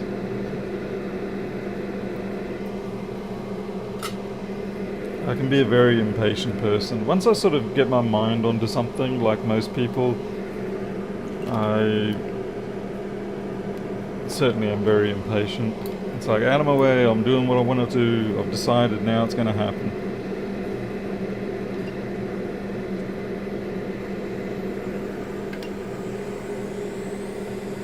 Am I charging him overtime? Absolutely. Double time and a half.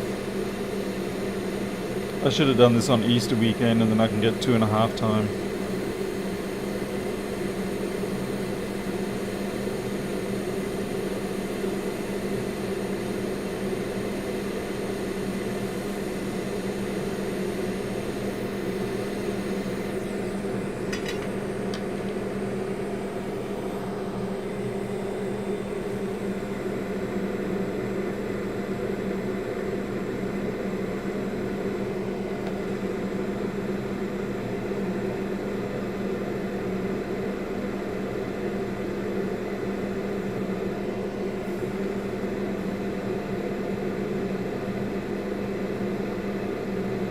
most of the time those threads, they will get out of the way, but I'm in no mood to have to take that chance.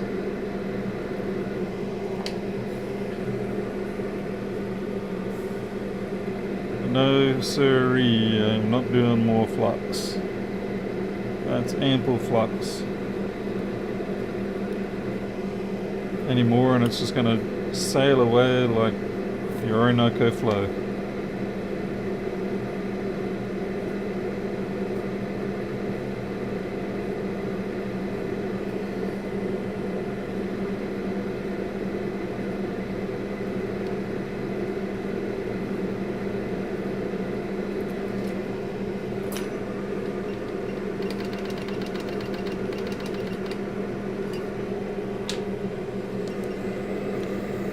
See the people trying to get me to use more flux.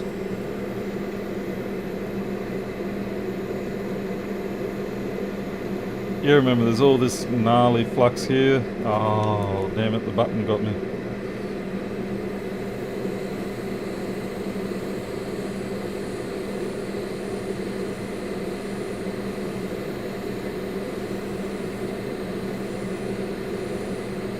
Now it should drop and go to the right a little bit.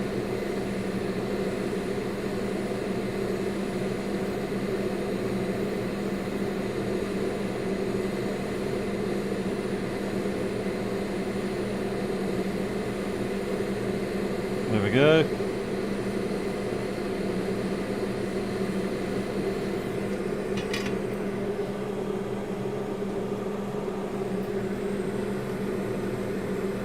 Yeah, damn flux pushers. They're obviously on Lewis's payroll.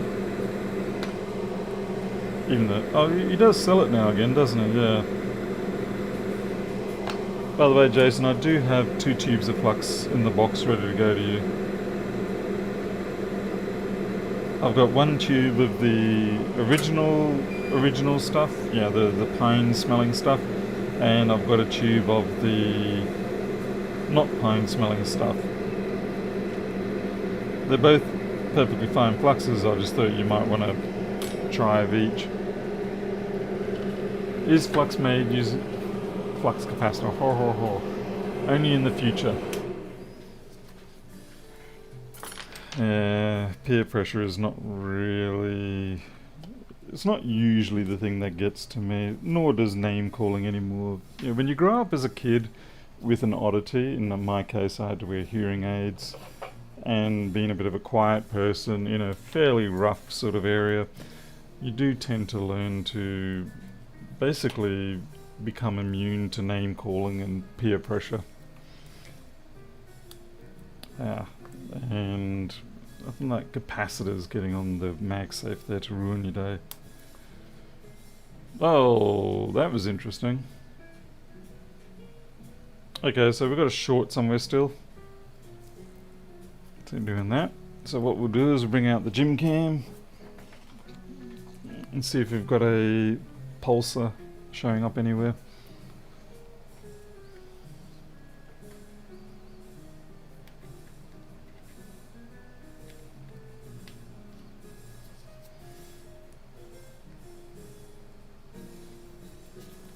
Did I get bullied? Yes, I got bullied quite a lot, and I was also beaten quite a lot. Usually by packs of people. They'd never beat you as an individual. They'd always chase you as a big group, corner you somewhere, and then pound into you.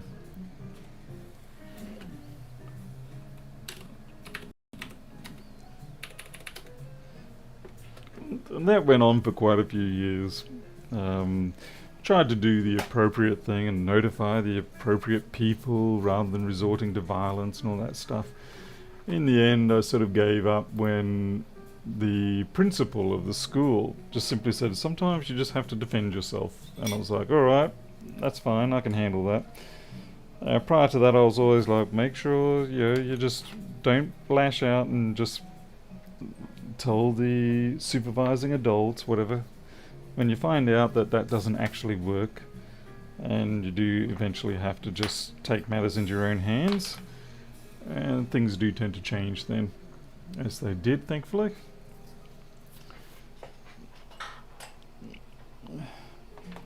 I say it's a great reluctance to take that path, but it seems you have to take that path.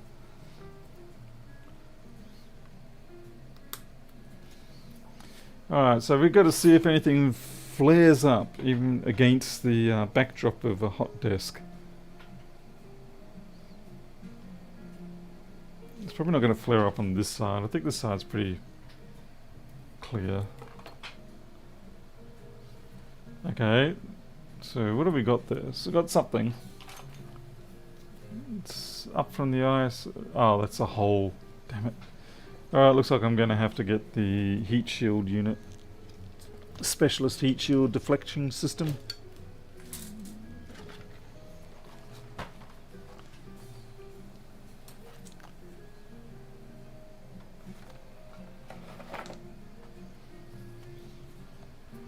ISL's warm.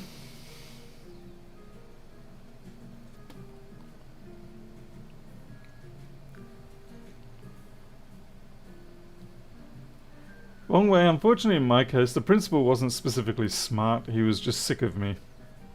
He basically just wanted me to go out and sort it out myself. But yes, Wong Wei, that is ultimately what ended up happening.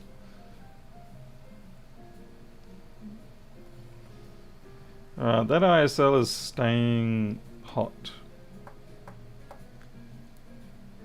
Did I replace it? Yeah, we're getting all the way up to SO, and I just can't see where there's... Hopefully the CPU's okay. Yeah, well.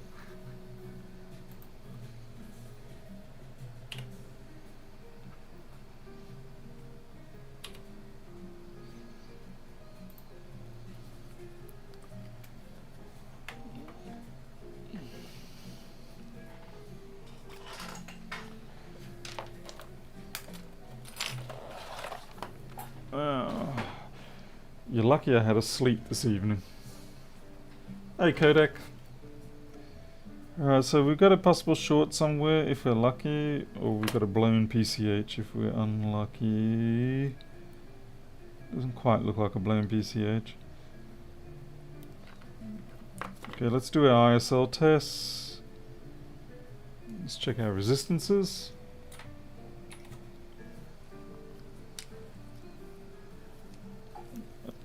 John, I did in the sense that they left me alone after I did a few things.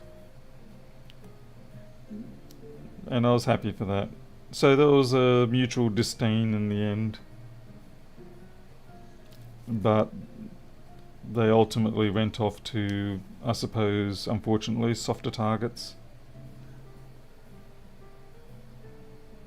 That is open circuit.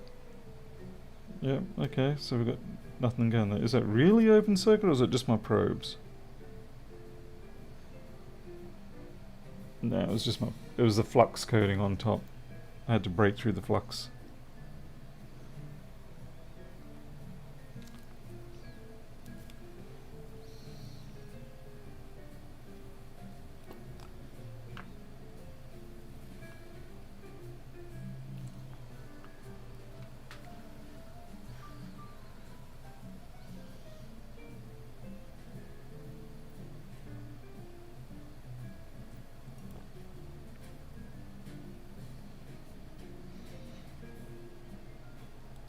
Okay, that has been changed. That's the temperature sensor. So they probably changed that when they were trying to chase down what was going on with the SMC.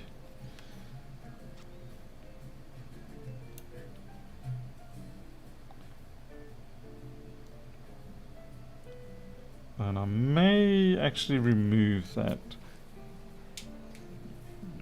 Just simply to eliminate old work.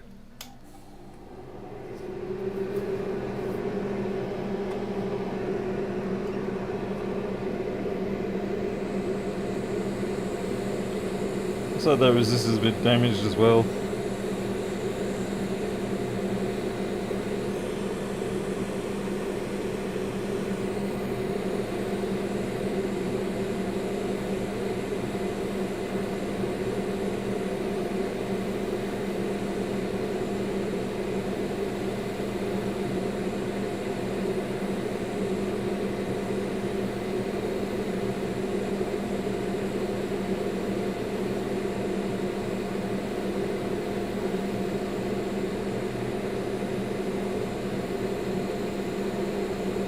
Oh, that is really stuck down. Oh, really stuck down. It's the centre pad that's holding off.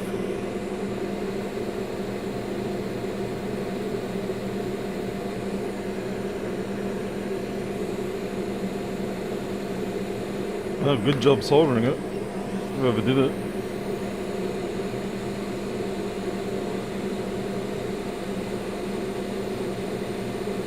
Oh, good job.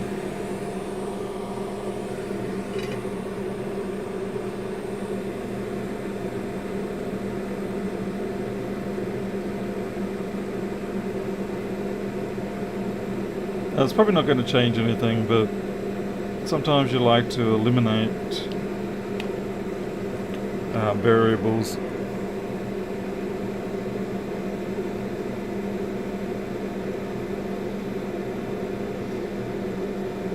Oh, how did I miss that?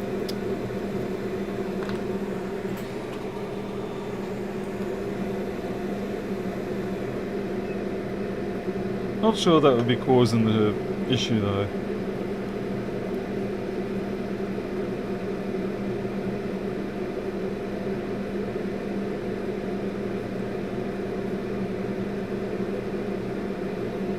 That looks like it's also been redone. I could be wrong, but it could be. So you're getting to the point now where the flux is flowing everywhere and you get paranoid. Okay, that cap has got corrosion in it.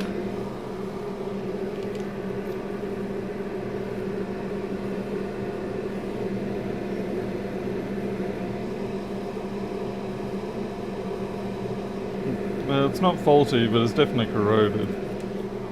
As in, when I say it's not faulty, it's not shorted.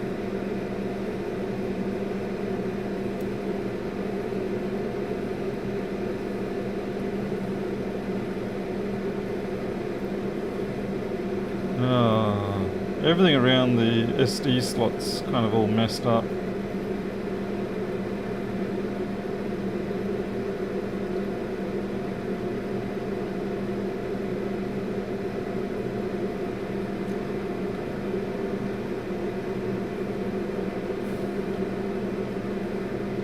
Almost sometimes feels like these jobs need to just be thrown into the ultrasonic cleaner.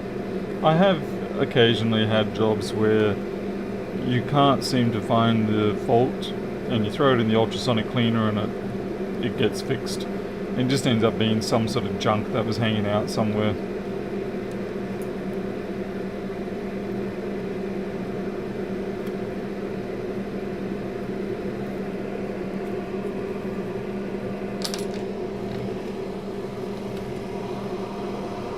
What I'm going to do is I'm going to probe on the board.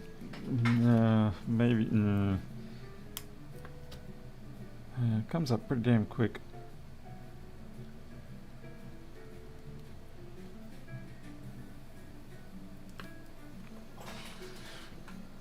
Did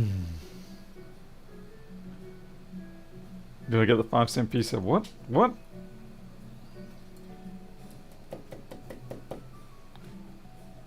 Okay, there's no 5-cent piece in there. Bravo, though, for getting me to look.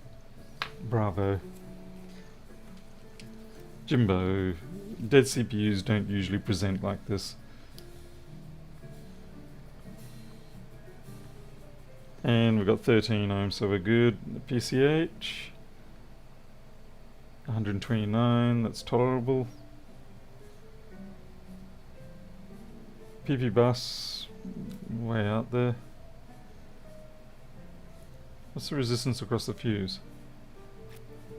Okay, that's good. Across the coil, also good.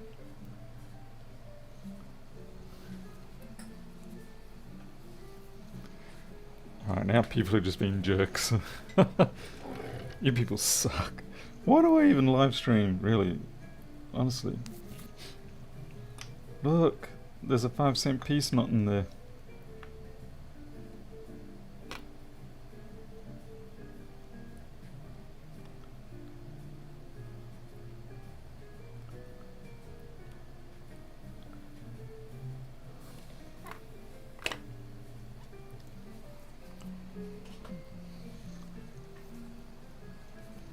because I need the company. Yeah, that's very debatable. Maybe I did it because I thought I could become infamous.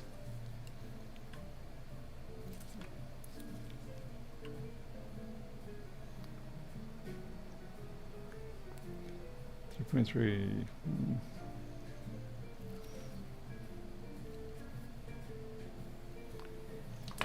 Ish, that's good.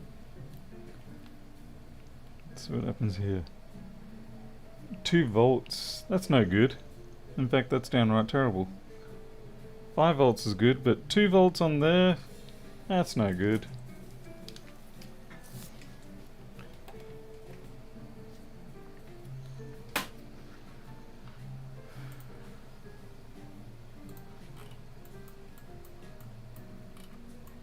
At least I don't think it's any good. Yeah, that should be 3v3.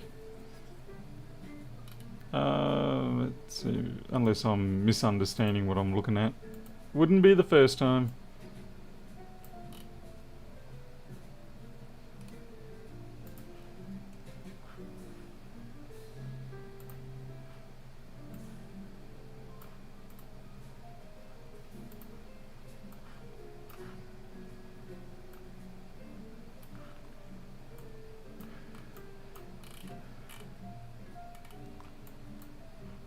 So what cap am I after? 7501 off pin 13.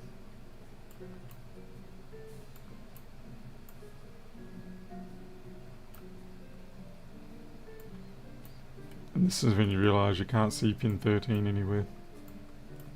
31. Oh, there it is. Yeah. So how you been fed?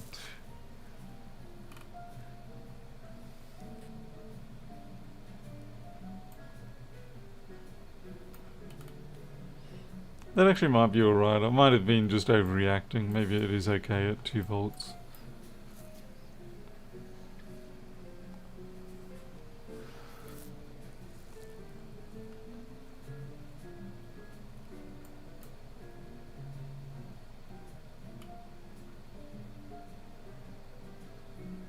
No, actually I'm not overreacting. That really should be just, yeah, that should be 3v3. Or 3. So we could have a bad TPS. Or it could be being pulled down. So I'll check 7501 and 7503. Well, I'll just check that rail. But if it was a shorted cap, that would be down to 0 because that internal reg does not have the ability to force such compliance.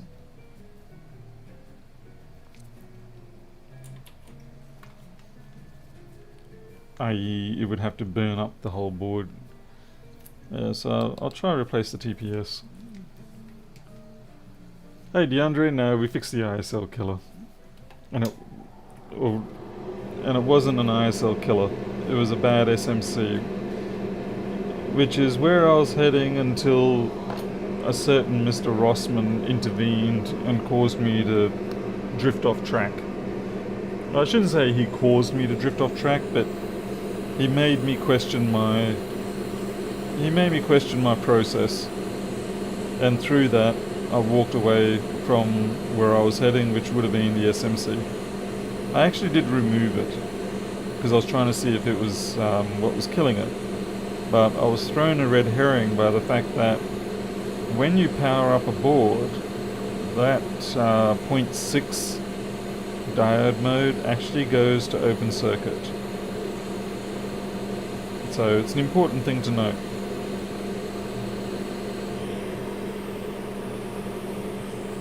Thanks.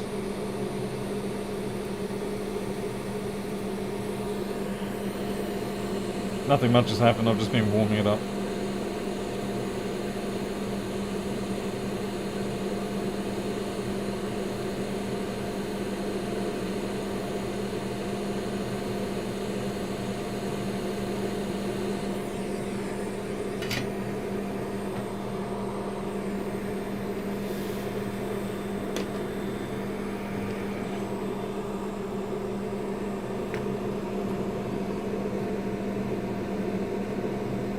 Someone trying to do a Diablo, oh not Diablo, a Dota thing there.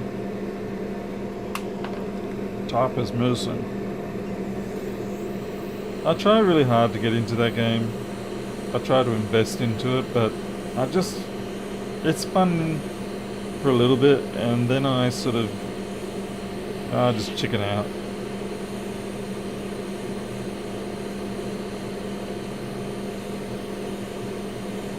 I mean, I have played it for several hours, but yeah, in the end I just chicken out. Like, nah, I don't want to go chase the Monkey King bar again.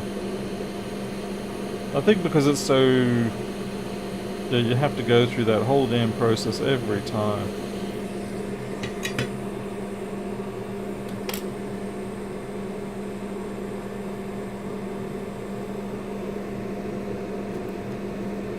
So David, you're getting 2 volt as well, are you? Okay.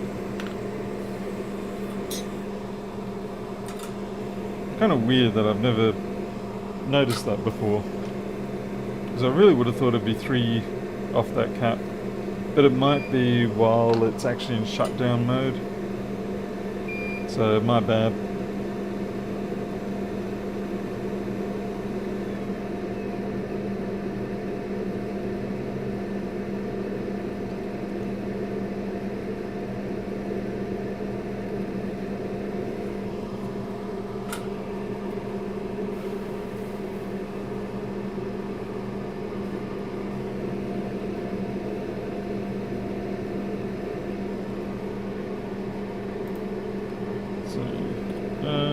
I was right on that pin 1 there.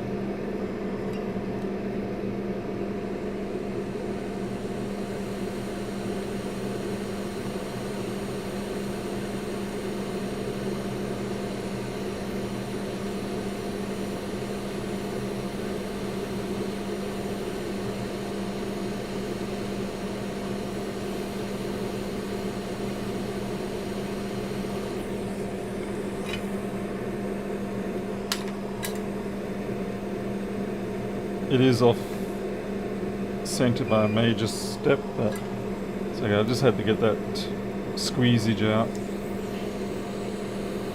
And now we will allow it to heat all the way up properly, including the bottom center pad, and it should yank itself back. Should.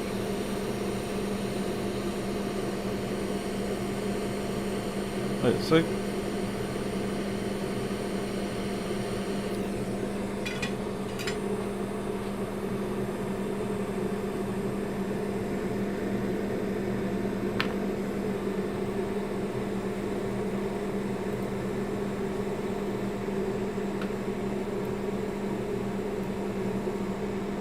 Hey there, Daniel, just seeing you there.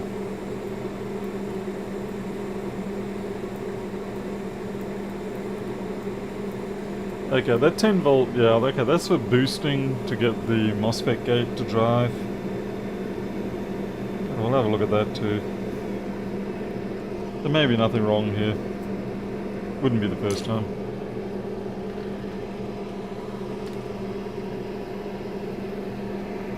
It's going to cool off a bit.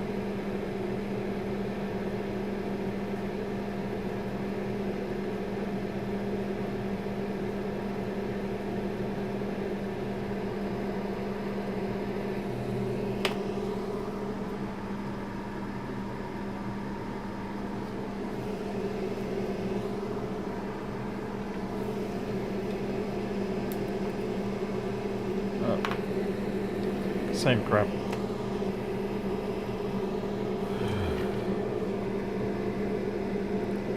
Yeah, I think we were just sort of misdirected there a bit. Like I said, I don't need that temperature sensor chip there at the moment. Whoa, whoa, whoa, whoa, where did you come from? Would not have been causing the problem though, but good to get rid of it.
Hmm.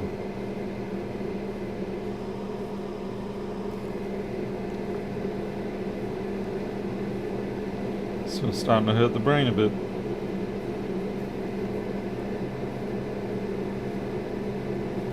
I think I might have to retire, unfortunately, and leave this till tomorrow because I am starting to languish.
Hey, sweetie.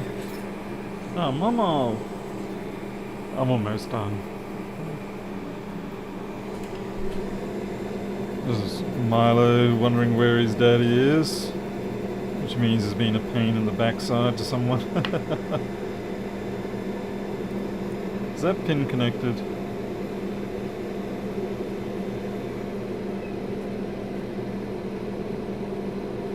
Marginally.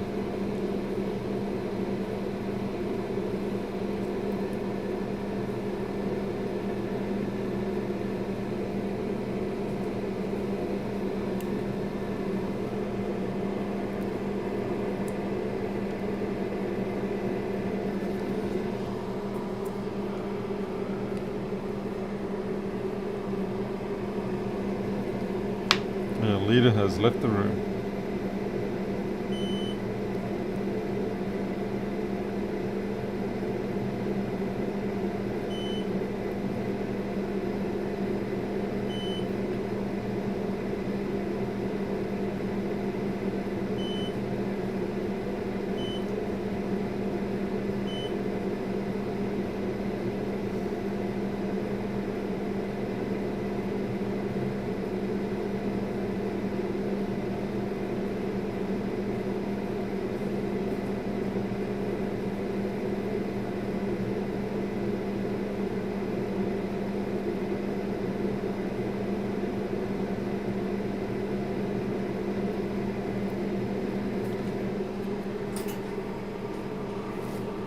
I don't think the caps have got cracks in them now. It's just flux. It's not cracked. None of them are measured short anyway. Let's make sure I got that CD13-15 right. Pin 1's in the right place. Yep.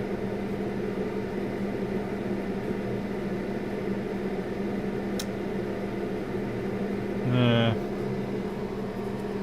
Ah, Steve K, shame, man. I'm just about to walk out of here, to be honest.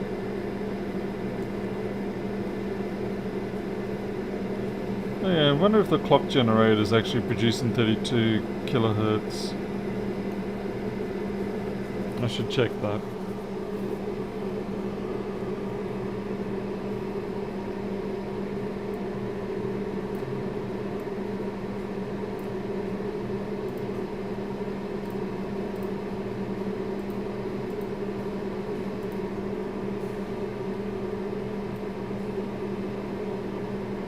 Yeah, you can tell I'm due for bed because all of a sudden I'm just going slow. Switched over to slow mode. Let's see, frequency? No. Kilohertz, thank you.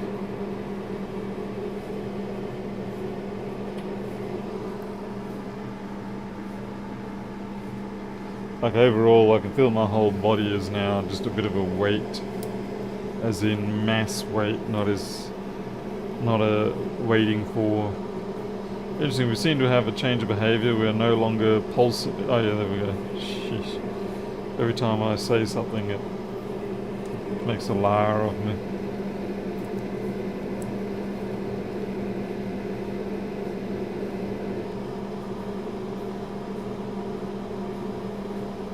Well, that's definitely not 32 kilohertz,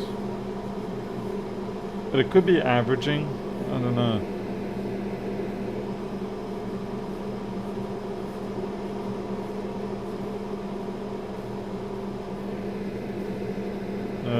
It's not picking up anything on that.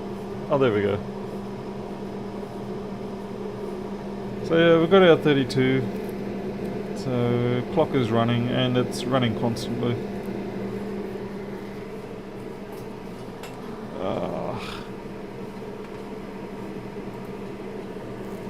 Yes, my battery is low. Have you ever come across anyone who should not own or use a computer? Haha. Yeah, to a degree. To a degree. What I more come across are technicians who probably should not be technicians. I mean, I appreciate their desire to do the repairs, and that's great. But I think where the problem is when it comes to the difference between having fun doing repairs and for yourself or maybe family members and all that, versus doing it as a business. Some people, I just sort of sit there and I go, how do you manage to tie your shoelaces in the morning? I shouldn't be like that. That's actually really presumptuous of me. I don't know why they're acting particularly thick at the time. Maybe it's the context, maybe they're just not aware. I mean, I know there's plenty of things that I do where I'm completely as thick as bricks, and people be like, wow, he should not be anywhere near computers.